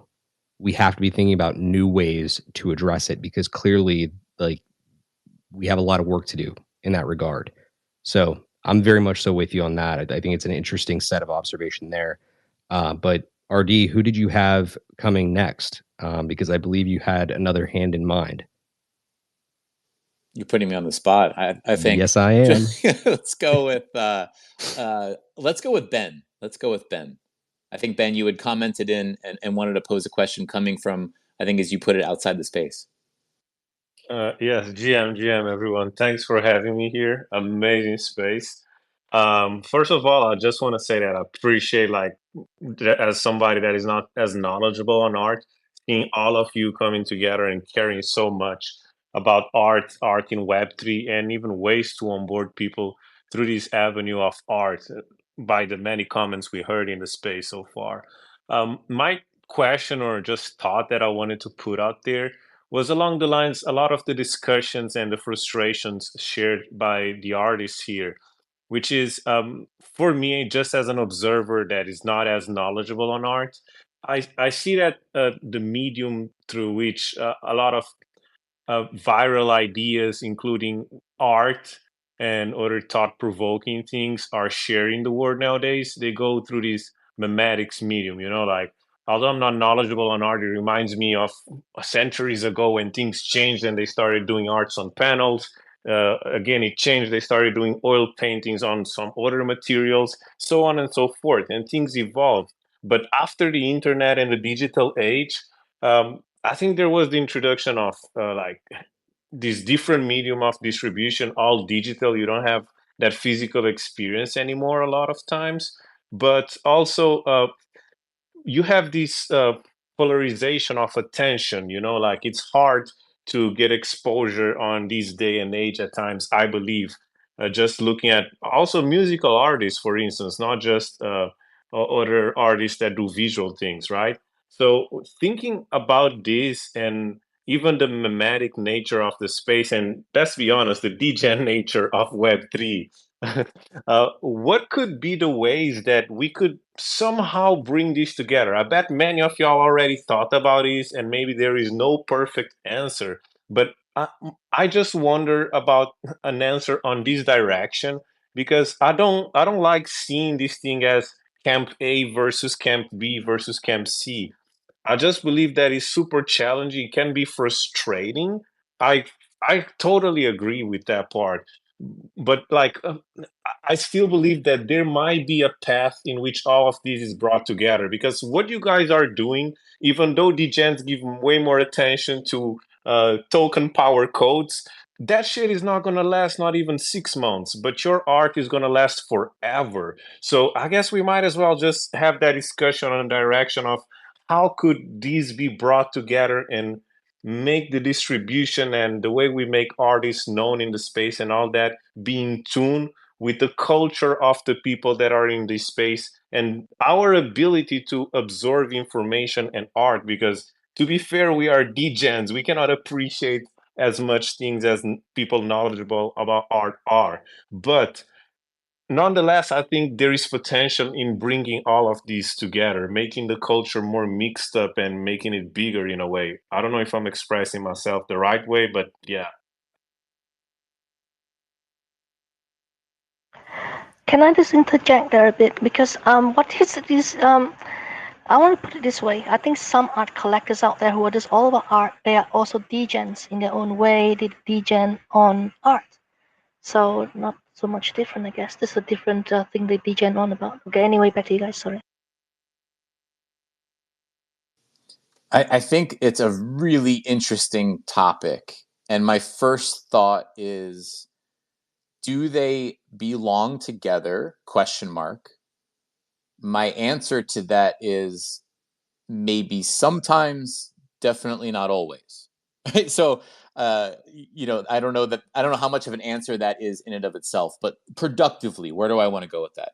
Productively, you have a very organic expression of the crossover, which is a mimetic artist named Dark Farms, right? Dark Farms beautifully merged mimetic artwork and degen culture and meme coins in actually a very trailblazing way that a lot of people have tried to go down a similar road and maybe not seen as much success or maybe outright crashed over the rocks because they didn't have that same magic that Dark Farms possessed to be so comfortable at that intersection. So I would give you that as a very productive example of yes, actually, in fact, the artwork of Dark Farms, that's again very mimetic in nature, is a beautiful and natural fit. And I don't know that I want to go out there on a limb and suggest names on the other side of it, but there are absolutely, and you think of your own example, I'll think of mine. There are plenty of artists that I actually think it would be like mixing oil and water, and it would be asking them to do something that is very outside of their realm that may attract collectors that there's not mutual resonance there, that each side maybe wouldn't, is not a natural fit to see the other side. So Ben, I like the point. I think that there are specific scenarios where you can create something beautiful and big and bomish together, right? To go back to Dark Farms, and then it's beautiful. But then you see some of those who have followed, and it's a little less organic and it feels treacherous. And so I think it's early. I think that you used the term rails earlier. Like the rails aren't on a lot of these things. Like I think that as the tech and coins and tokens and infrastructures for some of these things mature, I think you're going to find more crossovers than maybe exist today. I think those who take advantage of the crossover today maybe have a little bit of that Dark Farms esque nature to them. All right, let me get myself off mic. Get some other opinions here. Steve, kick it to you first if you wanted to chime in. I did want to make sure there's plenty of people. I want to get the mic over to Seneca next if possible, and then keep going from there. Steve, to you. Yeah, I was about to say this is going to be a very quick pass. Seneca, what are your thoughts? Hey guys, thank you for having me on. I think this is the second Spaces I've ever requested for, so don't get used to this. And I think it speaks volumes to how comfortable I feel in this space. Amazing conversation so far, and God, I've been reflecting on this for a while now, and almost want to do like a tell-all talk at one point, maybe at Station 3 or something local. But in terms of, I think the topic at hand is about finding your people. And I think just speaking from my experience, you're going to find those people with your true work. It's not going to come from a sort of like want. I think people can sense when you're sort of like pandering to a certain community versus making what you actually want to make. And actually, the designs that I created for the Bored Apes, it wasn't me going, I want to go get into NFTs, I make digital art, so and so. Actually, I had made the work for the project and it had found its home. And I thought, wow, there might be something here, and I still, I'm still in it, deep in it. But I think from everybody's standpoint that do follow me, you can see that I'm doing my own thing. God, like the temptation was so fucking strong. Like I definitely had amazing opportunities that first year, 2021, that I've completely just sort of put aside. I don't want to say outright reject, but I knew it wasn't a right fit for me, regardless of numbers or opportunity. I think those were good people to be friends with, but ultimately, you're going to have to take your time with your authentic work to find your champions. At this point in my career, I see the people that do actually see the vision in my work and can see a long-term project come out from it instead of the quick flip or what does this have to do with crypto? Like, I don't think all that matters as much. I think artists are very individualistic and that we need to understand where our work is going personally first and work to that because that's what's going to bring color to this community rather than us seeing the same releases again and again. And there's nothing wrong with that. Like some people find the pattern and the formula that works within the space and some people don't. But you're going to see that you're going to get a lot more outreach with different types of projects, which is how I'm doing my work right now. Every different from one another, I want to say, and they have very different ideas. And I'm experimenting, but I'm definitely breaking out of what we think is Web3 art or crypto art, and I think that's really important. I think that's what's going to make this a well-rounded space and what's going to elevate your individual voices. So it's a little slice of my story, but yeah. Hey, Seneca, do you mind if I toss one quick question back at you?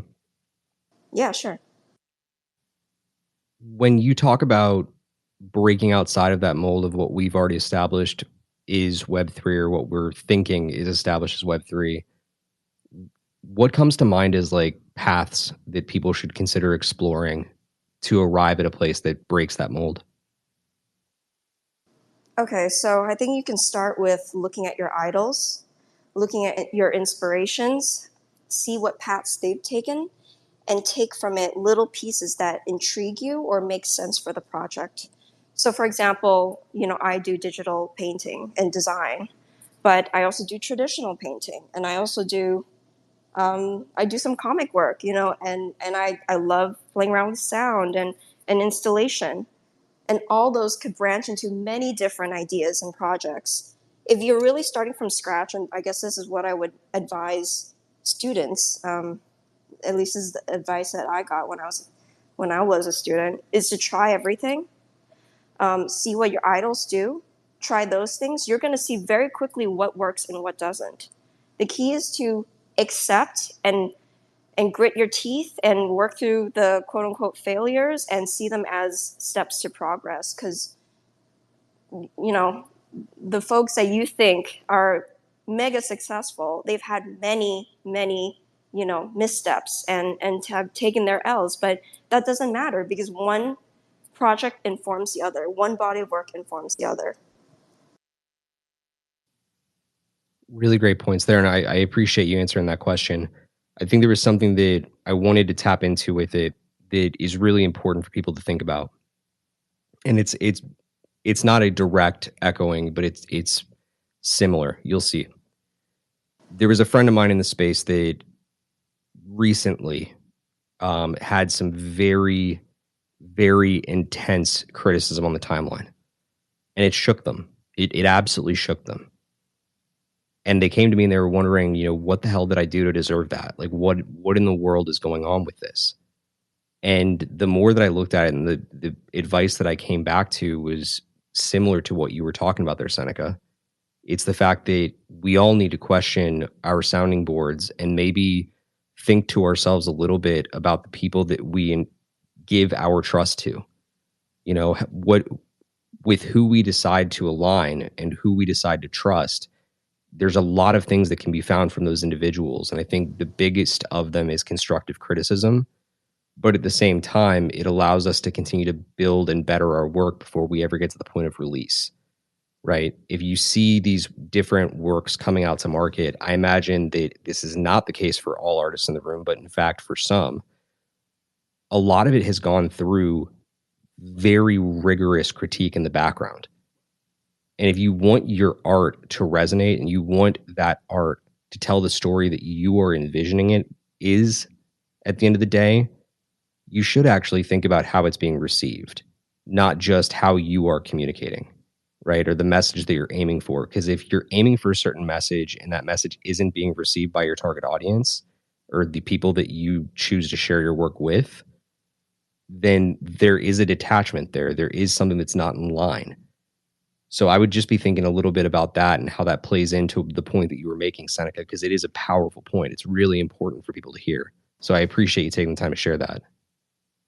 Yeah, if I may add my 2 cents, I love that point that you made as well. A big thing about trust.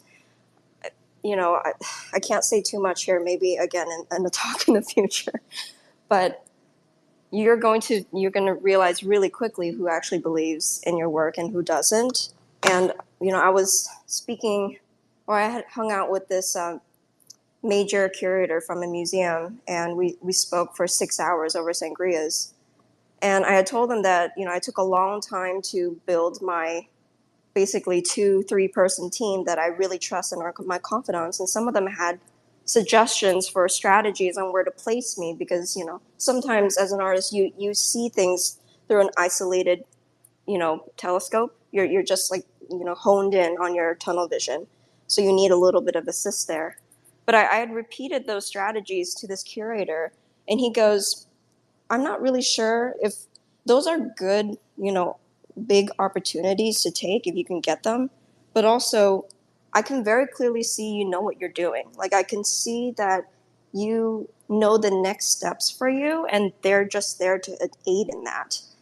And it's a huge risk to take, in all honesty. Like, I shake just thinking about it. Like, it's a lot of risk, but I know it's what's going to set me apart from everyone else that's taking that same path. And I hope that resonates with people in the space, where I want to give you some hope and some faith that the thing that you want to make, it's actually going to be the key to establishing yourself in the niche that you best fit in. I don't know, that clique mentality of wanting to fit in with a certain crew. You're gonna get. Actually, I don't vibe with these people. Actually, the work that I want to make doesn't work with these people. I don't know if that's a cliche, like watching teen movies and the kid gets into the popular group and they're like, oh, actually, I don't fuck with this. You know what I mean? So it's organic. You just got to make what you want to make. And then, I can speak on the business side, but I think it's better to have this kind of message of overall vision and hope for art. Yeah, and I do really appreciate you taking that time to say that, because really, really powerful points to be had there from some very deep perspective.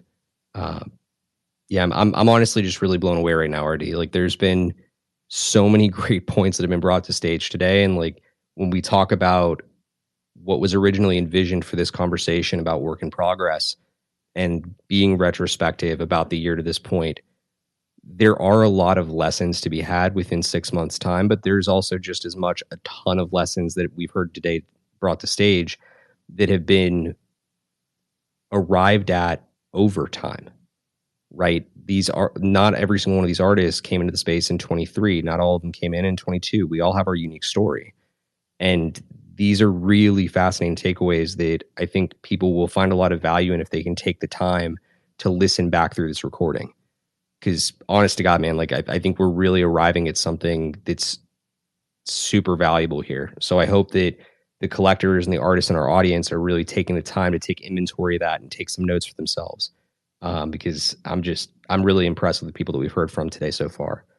So look, I know that we're trying to be respectful of time here. RD has been super generous with saying that we can go over time a little bit. So we do need to find a way to kind of bring this horse into stable. And I would love to be able to hit all the hands still, but RD, help me kind of arrive at how we're going to land this plane, because I think that we think we need to kind of find a way here. Let's do this. I love the phrase land the plane. So let's find a way to gracefully land it. First, thank you, Seneca. A lot of people have shared some very, very honest, just deep feedback, and that was one of my favorite pieces of the day. So I appreciate you bringing that to the stage. Especially since you don't often come to the stage, and so it means a lot that you would choose this space to do that. I want to give a quick tangible piece of advice. It's kind of tangential to some of the things that have been talked about, but kind of landing your artwork with who it's meant to resonate with. I want to remind everyone of something very important. I've been going down the trail on this one recently. You can, even with an algorithm that is out of your control on many of these social networks, it's a reminder and a call to action. You can filter your feed. I promise you can. And it actually works really well. And it may take you a couple passes at it, but you can filter your feed. And this really struck me, and it hit me like a ton of bricks. I was in a chat a while ago, and several different people in the chat were talking about what they were seeing on their feed. And really interestingly, we all were in the same space, so to speak, but we were Lawrence, can I? Yeah, thank you so much. We're going to get you on mic. Keep that hand up. So the people in the chat were talking about, we're all in the same space. Here's what I'm seeing. And I was saying, I don't see that at all. And someone else was like, I don't get that at all. And then someone else was like, well, here's what I see on my feed. I'm getting a lot of this. Are you getting that? And there was this weird moment where 3 or 4 of us were all seeing consistent strings of different things. And that's a very important thing to internalize, because on the surface, you would have thought the 3 or 4 of us were very similar in nature, similar followers, follower counts, the whole thing, any way you want to slice it.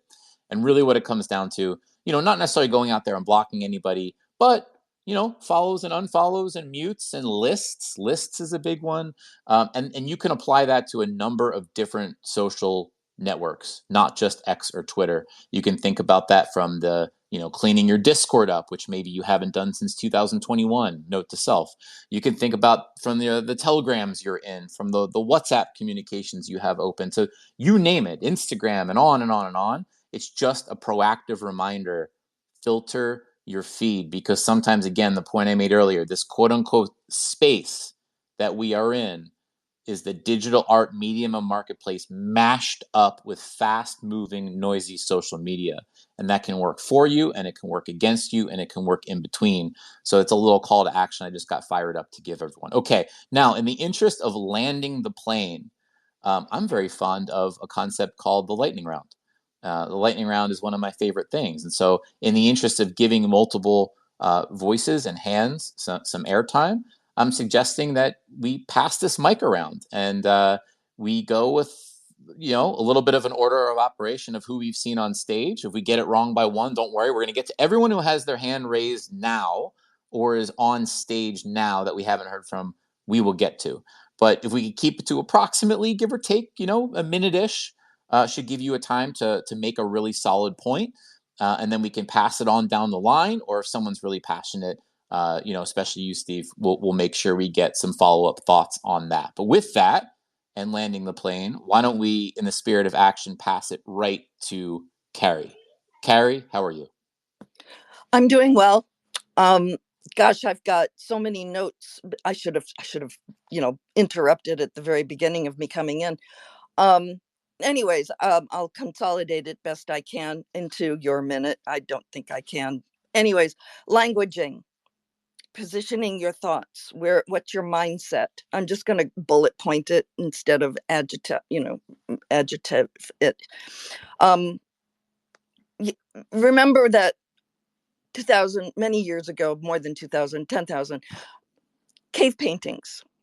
Then it went to leather. Then it went to, or dirt. And the progression of expression and the drawing and the animals, and where did it go to? Well, okay, for the last 40 years, digital has been here. I've been here since 85 when, the Mac Plus, or 84. And it's like, what did that do? Where were things before that? And it doesn't mean that there weren't computers and doing things and people learning code, which is totally out of my brain.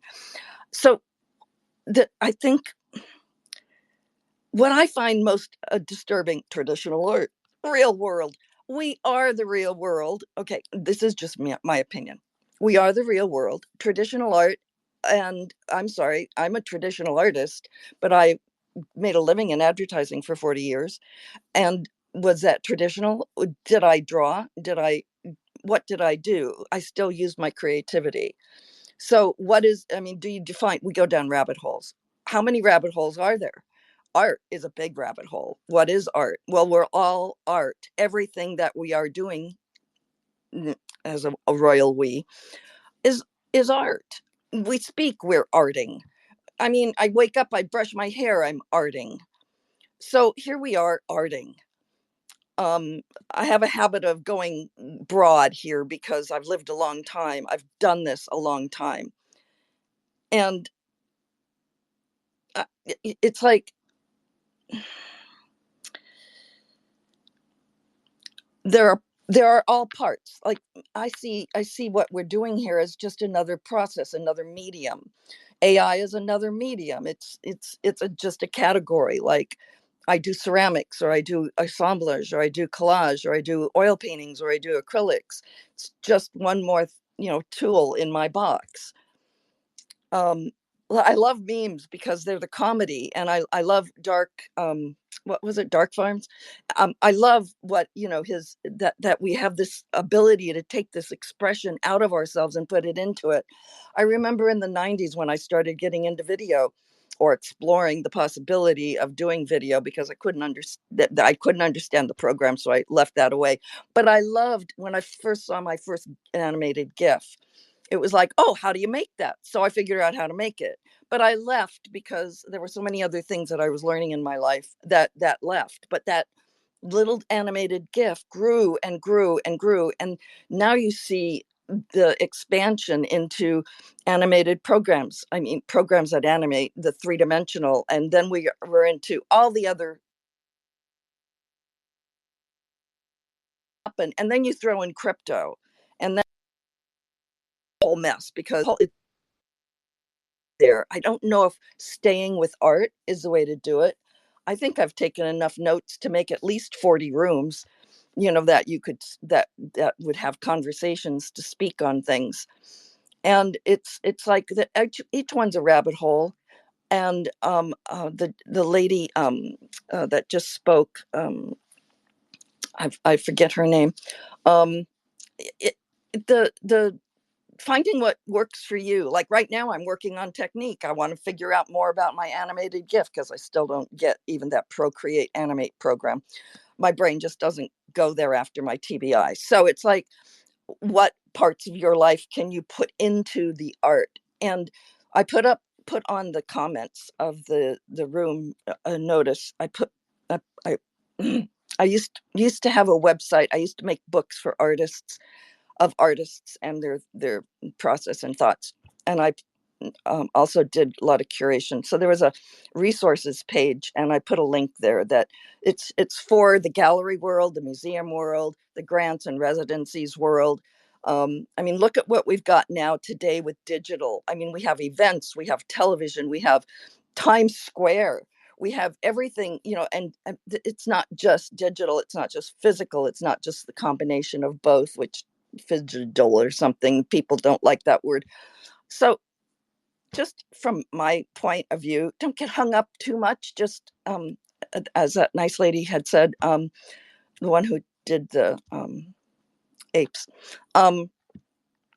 just find what you want to do. Maybe there's you haven't had a lot of jobs, maybe you haven't done, but go explore, quite honestly. And yeah, I know it's about making money at times, but I always had a second, third, fourth job when I did my art anyways.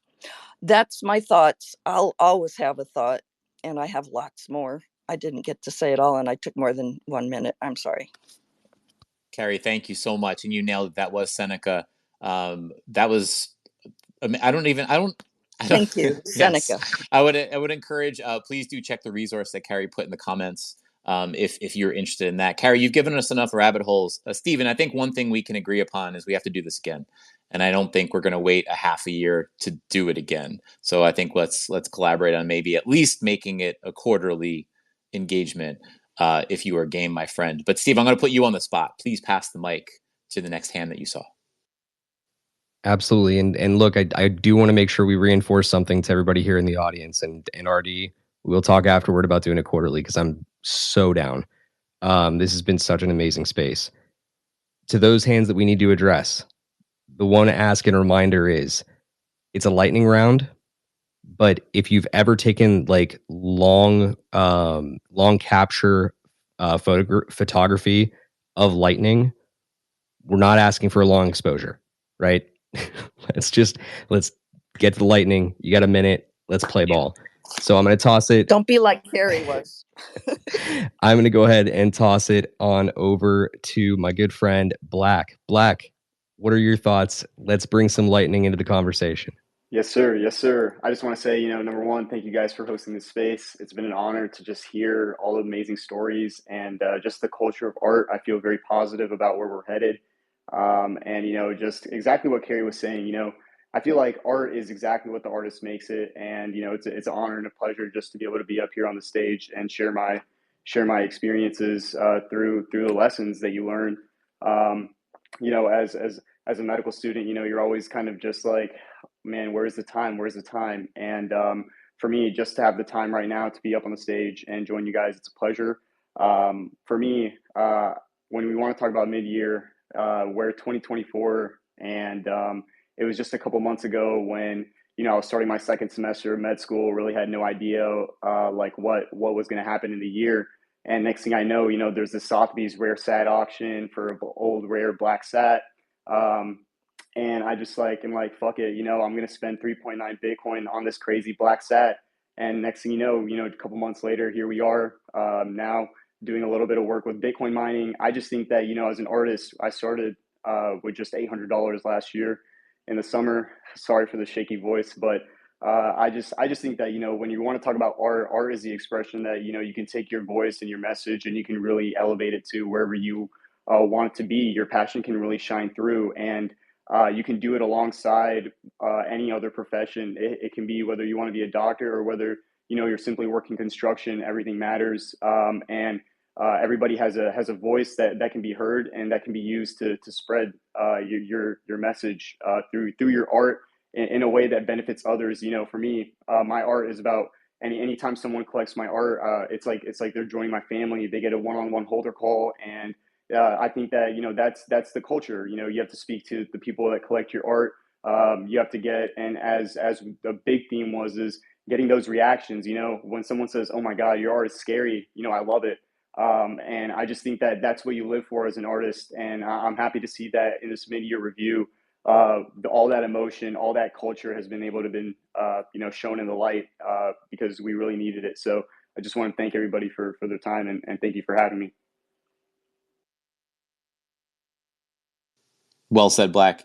Let's keep it. Steve, we'll go back and forth. We'll keep ping pong, and I'll take the next one. Again, Black, awesome to share the thoughts. We are also getting into that lightning round spirit, which we love to see. And I want to pass the mic over to Andres next. Okay, lightning round. Let's see if we can do a minute. It is 5:54. I'm already losing time. All right, so first off, step the fuck back from the wall. All right, anything that you're knocking into is dumb. It doesn't exist. Nothing is true. Everything is permitted. Second off, zoom out, climb in the back seat, look at the long view of your actual work and where you actually want it to be, right? If things are not working for you here, right, ask yourself if you're coming in with any sort of sense of desperation, and really look at like where you want to be and where you want to go, right? Memes are not for everyone. Not every work is mimetic. However, all of the cultures where the degen or art want to laugh, ask yourself if you've been fucking laughing lately and having fun with your friends lately. And finally, your collectors are not usually going to just vibe from you out of the blue. It's usually like maybe 9 out of 10 times is because you actually made friends with somebody, and then it resonates and the work will actually sit in their house. It's really that simple, whether it's digital or physical. Ask yourself if you're making friends. And also, you can't step in the same river twice. What worked in 2021, 22, 23 will not work every single time. However, where are the spaces where people are laughing? If you're not laughing, it's not going to work. That's it. It's as simple as that. Hang out with people, be interested in them. How'd I do? Lightning round good? 10 out of 10. 10 out of 10. Steve, just give me a little rope. Let me make a move on the pivot. You're going to be next, I promise. Zufio, we have to go to you next. You put on so that was a 10 out of 10 lightning round performance by Andres. 10 out of 10 wouldn't change a thing. But the other 10 out of 10 performance that was going on at the same time in parallel was Zufio's emoji game, and so we need to go there next with the mic. Zufio, lightning round is yours. Man, Can you follow you that don't act? you don't even know. This whole time I've been spamming all the speakers with emojis, just like privately. Um, what do I think? Well, I mean, the main takeaway is just stop comparing everything now to 2021, because that's like a killer. Because so many people had so much money they didn't know what to do with it. So 2021 expectations are completely unrealistic compared to now. And I also think more people, like as you probably seen in other groups and stuff like that, it's actually a really good idea to branch outside of the space and continue to work as an artist outside of Web3 while also continuously working in Web3. So seeking opportunities. Like I've been working in trad art now. I've been finishing up college and doing physical paintings, but like expanding my network in the real world while also simultaneously working on Web3 has been working really well. But the one thing I keep seeing is people are talking about like the sales they got in 21, 22, and they just keep like reliving the dream over and over again. And they need to realize that they need to adapt to the market as it is now. Like it's you can't expect that stuff again, at least for a while. You know. Anyway, yeah, trying to be like Andres. 1 minute.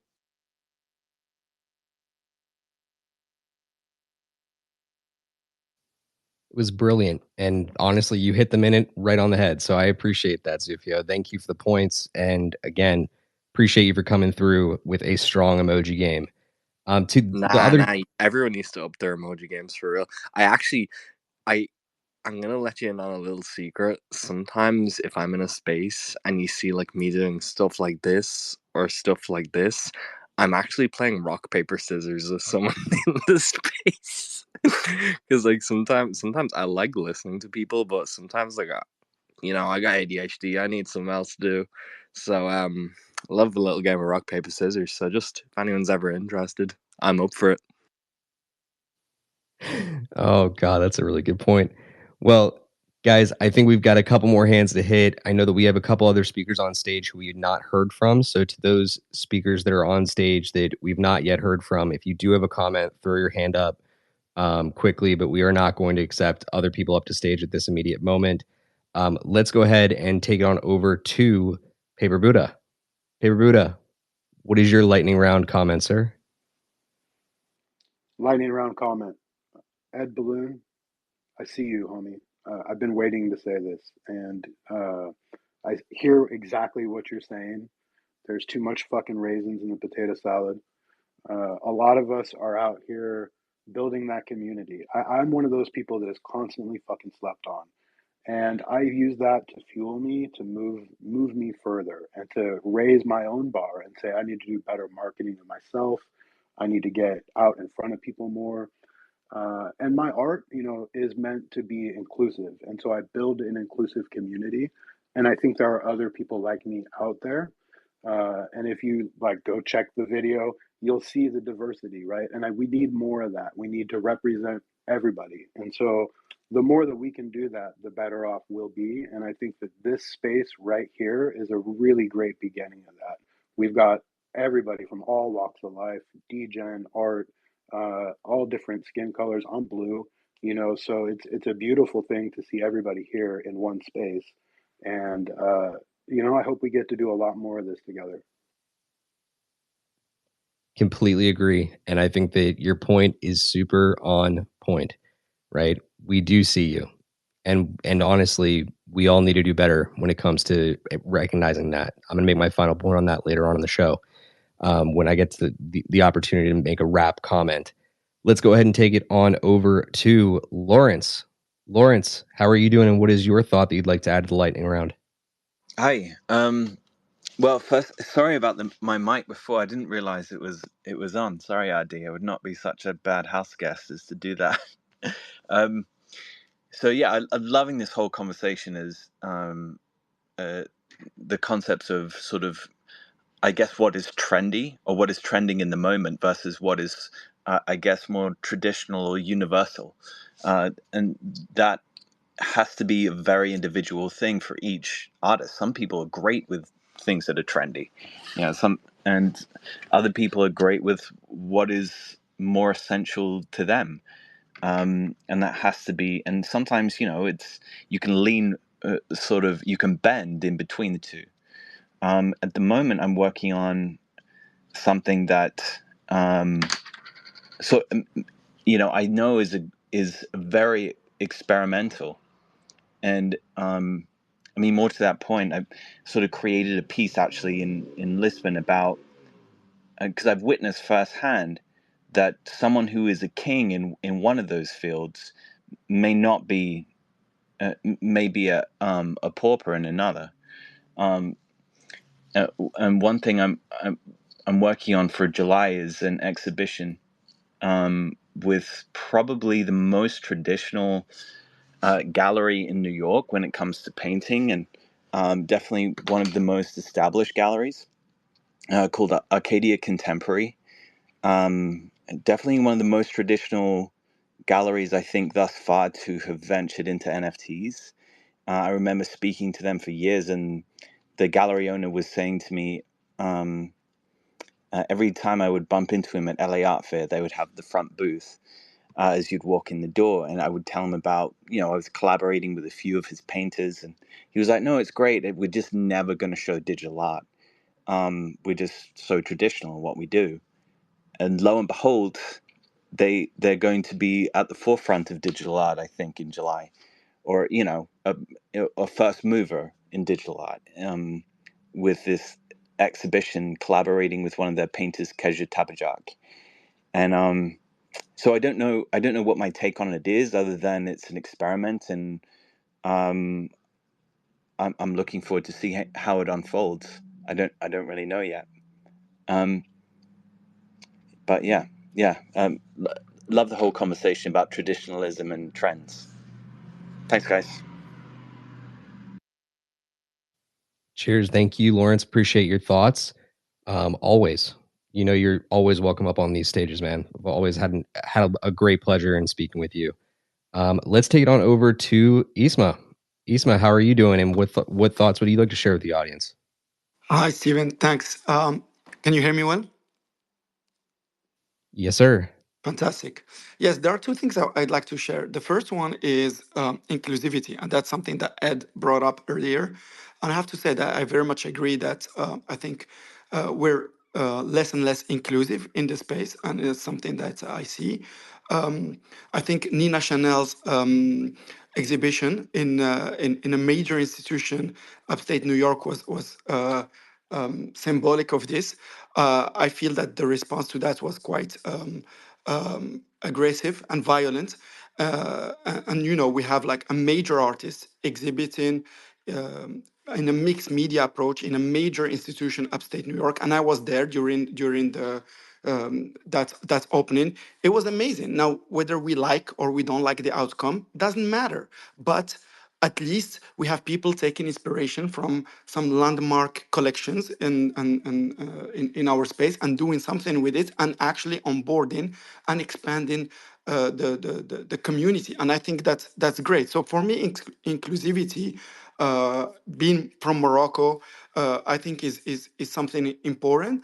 And I see also a lot like we look down to people who are not from our space, and I think that's a mistake. So the first thing is about inclusivity, and the second thing is about tech. So I see a lot of people being in love with the tech.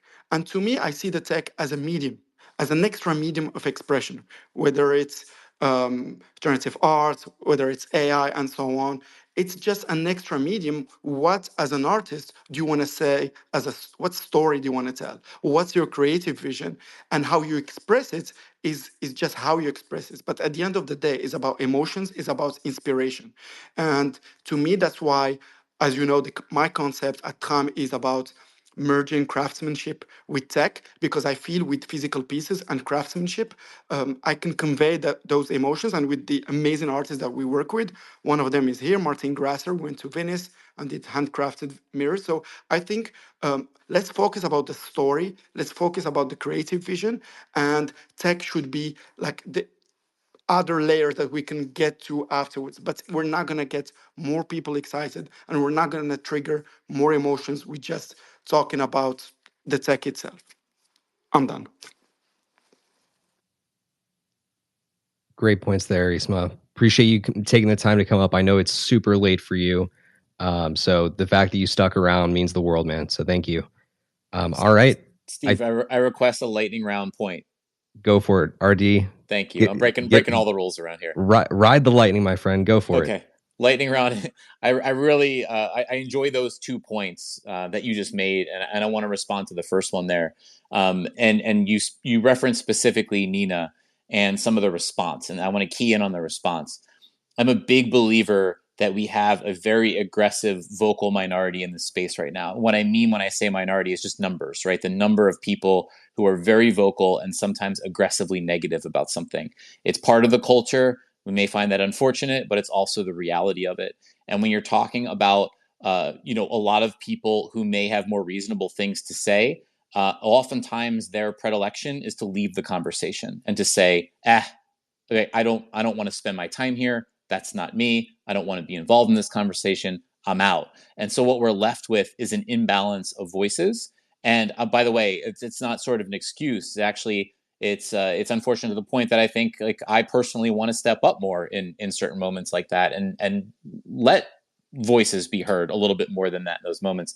I reflected a lot in that moment in the Nina situation as it was breaking, because we did see a little bit of the ugly side of things come out.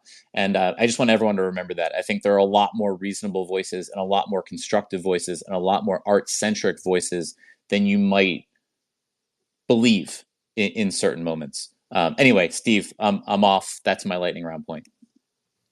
Can I just say something quickly? Go ahead, Isma. Yes, thank you, RD, and I think we're on the same page. I'm just surprised that let's take a traditional artist like Piet Mondrian, who inspired a bunch of other people. Like his collectors don't become violent when they go to the supermarkets and find a mug inspired by Piet Mondrian. So for me, like whether you like or you don't like the outcome, it doesn't matter. Let's celebrate that more and more people take inspiration from this and try to do something with it and evangelize for us as a space. So that's all I wanted to add. And yes, please do this quarterly. It's amazing. Last point on that, because this conversation is so good and it's so important. This is a food for thought. It's not the thing to do in all situations, but I want to give everyone a food for thought. I've seen a lot of things recently of the vibes are down, but we're not seeing this, but we are. My hopefully positive suggestion. That's not right. This is not going to be right in all circumstances, but I just want to see more art. I just want to see more.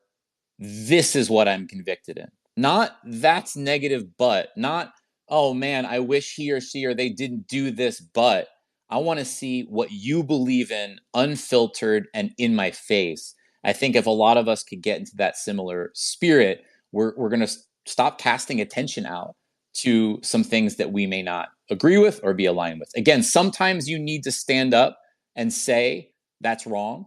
And I understand that. I'm not suggesting we don't do that, but that can also go too far. And when it goes too far, it ends up casting attention back to maybe the very thing that you think you're trying to drive it away from. Food for thought. I've broken all the rules. Steve, let's keep going. Is it post-woke time? Do we go back to post-woke? RD, you make the rules, my friend. That's why you're in charge. That's why it says host under your name. But I think that it's only appropriate that we wrap the lightning round where it began, or where our audience engagement began. Let's send it on over to the astronomer's daughter herself, Postwook. Hey, yeah, I took some notes. I think I kind of want to give a contribution maybe as like topics for the next one. I think that would be like a good way to kind of end this. One of the things that was just mentioned with like the hot takes is like a lot of artists don't want to bite the hand that feeds them. And I think that like that's a conversation because it's the end of the space and yeah, it's recorded, but people probably won't listen to this. It's the truth. Like artists do not want to say something that could potentially hurt their bottom line and hurt their reputation with people. And I can say, especially as a woman, if you have an opinion and you're a woman, you immediately get muted, blocked, like ignored. Oh, that bitch, she doesn't know what the fuck she's talking about.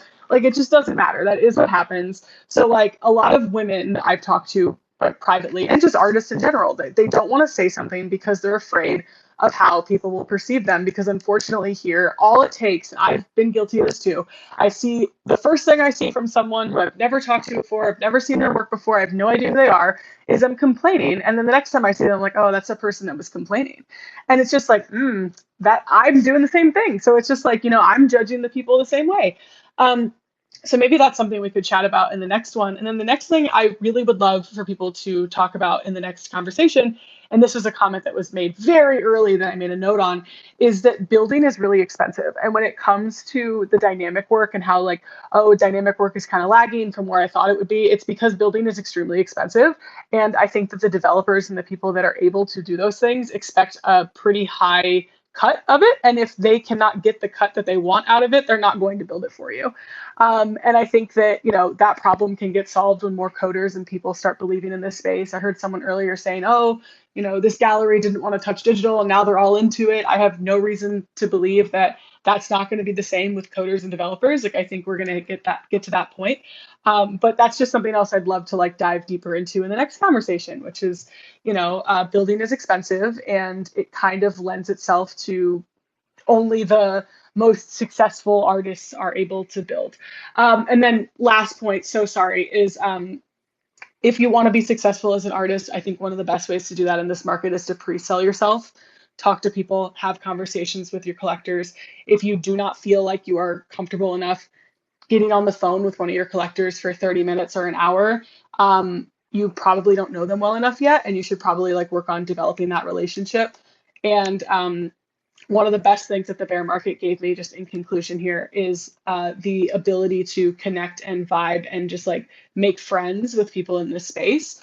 And that I think is, we're comparing 2021 to now. I think that's a benefit now, is that I know people and I'm friends with people and like I am connected to people in a way that I wouldn't have been in 2021. So yeah, thanks for hosting a great space, guys. It's been awesome. Thank you, Natasha. Appreciate you. And a lot of really good points there.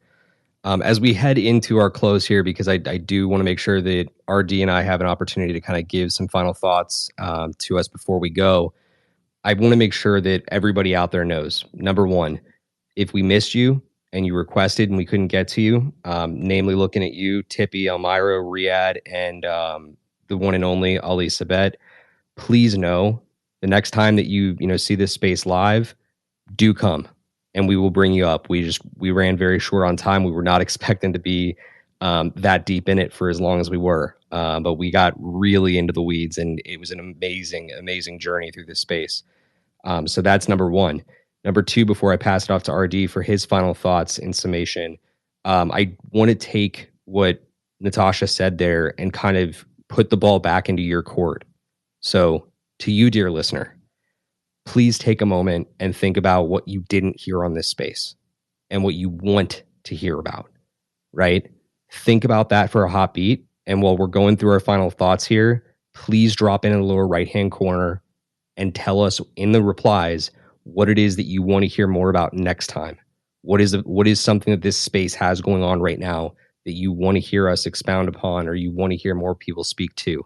And I will make sure that we have it documented on our side of things and we will work it into the next show.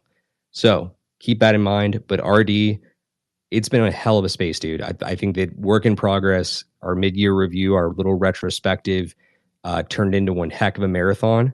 But there's just so much to unpack from it. I need to make sure that I give you the stage for your final words that you might have to share as we start working our way out here for the evening. Then I'll give some, and we can start to put a bow on it. Let's go, man. Yeah, you're going to get the last words today. Just the rules. When you maybe you'll host the next one, and then you can make the rules. But the rules I have in my space, the guests of honor. In this case, it's very much an even Steven co-host. Even Steven, there you go. Co-host of honor. You're going to get the literal last word. So I'll exhaust mine here and then pass it to you. And then please do shut us down. So thank you to everybody who came today. Thank you to everybody who came up to the stage. This exceeded my expectations. Thank you, Carrie. I had high expectations for this, I'll be honest, and this exceeded them. And that's because of all the people who chimed in. And I think we all found something today, and something that makes us want to do this again and touch on, like Natasha said, and like Steven said, a lot of topics that we may not have been able to cover today. Again, so flowers to the audience. Even if you didn't come up, you were a part of this. I see some amazing people who have stayed quite a long time. Jake, I see you. Alejandro, I see you. Stevie, I see you. Parrot, I see you. And so many more. I can't say you all. We see you. Final takes today. Let's see. Where do I want to go with this? Natasha, you got me thinking on some of that topical matter. I'll try to make it quick. On the Proof Show that I had the honor of being on that released this morning, I started a market segment with this, and I think it's applicable, and I didn't really get to touch on it too much today. We do not see a lot of volume today in art, right? Speaking now back on the market side or the financial side. But I do want to remind everyone of a key point. A lot of times the charts, the top charts, the comparative figures that are thrown around are all secondary focused. And I want to talk about two things very briefly that are not on a lot of those top charts. Are things still slow? Yes, that is absolutely the case. Maybe not as slow as you think. We are still seeing primary successes out there. Steven has a great stat. I believe he commented with it on the actual success stats. They may look a little bit bleak, but we are still seeing them. You can see highlights every single day of primaries that are doing decently or well or very well.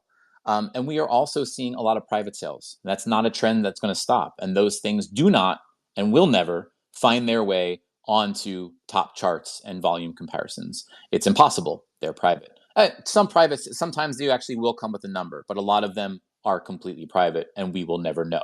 And that's important just to keep in mind. In 21, that was not the case. I know we're getting away from the 21 comparison, but this is a productive one. Then we had all the data. It was all transparent. It was viewed as a huge positive to have it on chain because it was very competitive out there. And that is not the case today. And so a lot of that stuff is being kept off chain and we will not know and you will not see that. So just remember, there's more going on even during a time that you think is very slow. To Natasha's point, work, right? It takes a lot and it should take a lot. And that's actually right on stage with us. Postbook, one of the shining examples of someone who went out there and did have those collector communications and conversations and connected with communities and talked about the concept and the why behind her art, and it resonated and it made a huge difference. And in a lot of cases, especially when launching a collection, not necessarily a one-off, but a collection, as your quantity gets up there, especially as your unique piece or artwork quantity gets up there, as your concept gets more expansive, that these are the things that just kind of have to happen now, unless you're a very unique artist or maybe the top 0.001%. But for the most of us, this is just what it takes now, and that is not a bad thing. It's a very good thing. Speak your why, speak it over and over and over again, speak it in many forums, to many collectors, to many communities. It's what it takes. And please don't take it personally when someone says, I haven't heard that before, I didn't know that. Even when you feel like you've said it 269 times, it's just what it takes. It sometimes is an attention, a battle of attrition, but it's what it takes. And last but not least, I'll give you my favorite mental exercise recently, and maybe something to think about if you were to ask me for unsolicited 1 cent advice for an artist. It's what I call the why exercise. During a theoretically tough time, if you are thinking about, do I put something out there? I'm talking not about creating, which please do it wildly, uninhibitedly, experimentally. Don't ask me for anything. Do you? I want to see it. But when you're talking about taking something to market, when you're talking about attempting to sell something, please do that also, by the way, in your own way. But this is my 1 cent unsolicited advice. Give yourself the why exercise. Think about what you're creating and ask yourself, if I put this out there in a format that ideally I've thought through, what will I feel if it all goes wrong? And you come up with your scenario, and don't live in that world. Just spend 10 seconds there.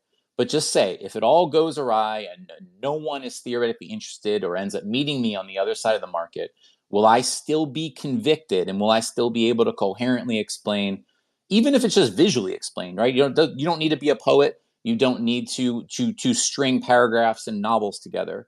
But will I be able to explain, even if just to myself, why I chose to do that? And will I still be able to be convicted in it? If the answer is yes, it's a hell yes. If the answer is I don't know, then maybe just spend a little more time in there and try to get it a little bit closer to that hell yes. That exercise, even though it seems a little daunting probably, will put you in an amazing position of conviction. It will no longer matter. Of course, it'll matter financial, etc. It will matter, but it won't matter when it comes to just being convicted in your action and why you took that step and being able to ideally explain that to somebody else. And I think that counts for an awful lot in the end. That's it. Much love. Steve, the last words are literally yours.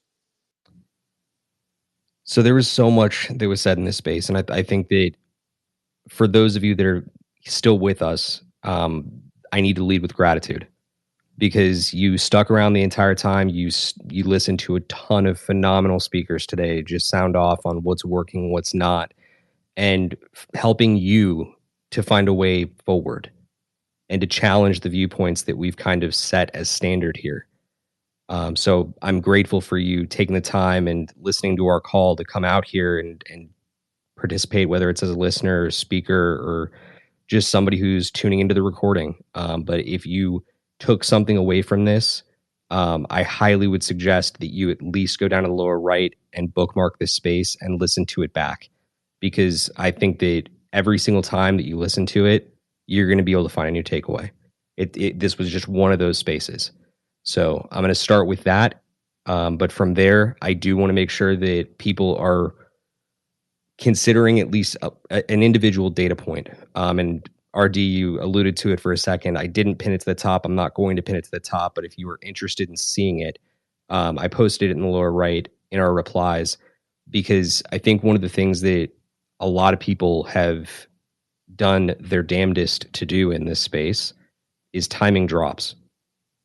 And if you're an artist and you have work that you've put your heart, your soul, your mind, your thoughts, your tears, everything into, you shouldn't be trying to time it. You shouldn't try to time this market, because ultimately the market has a mind of its own and you can't read it. You can try. There are certain little things you can do, but it's marginal at best. So when you're staging up your next release, know that the reality of what will make your drop successful is a lot in the community that you surround yourself with and applying some of the lessons you heard here today. But when you look at the actual data itself, for all of these releases that we've had in the first half of this year, and mind you, I've not tracked 100% of them, but if you've read my All Eyes on Art digest that goes out weekly, I track damn near it. I went back through the data and I tried to really narrow it down to figure out, okay, what is the actual success rate of every single one of these releases this year? The average has been 14.53%.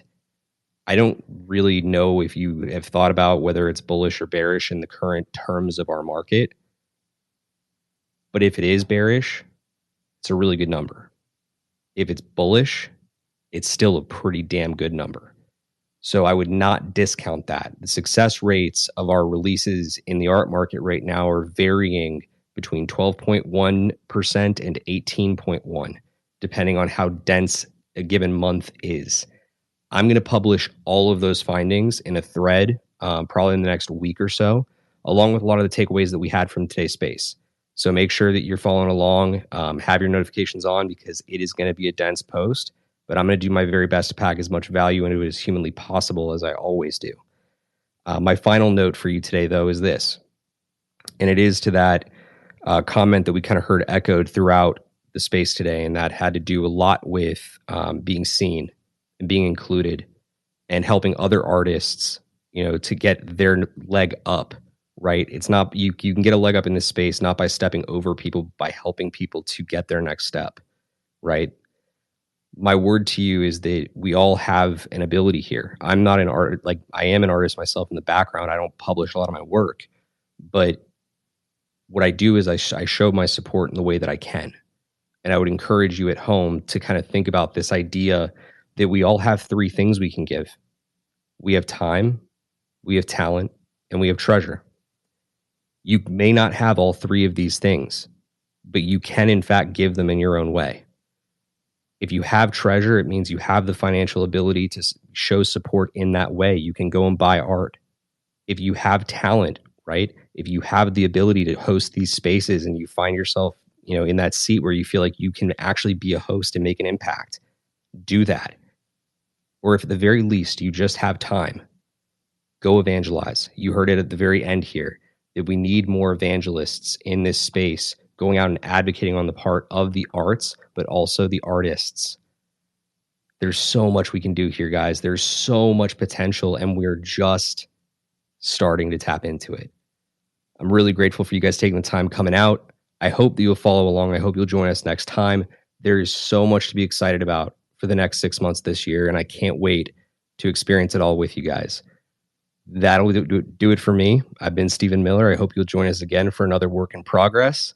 RD and I will talk about when that's going to take place. But until next time, friends.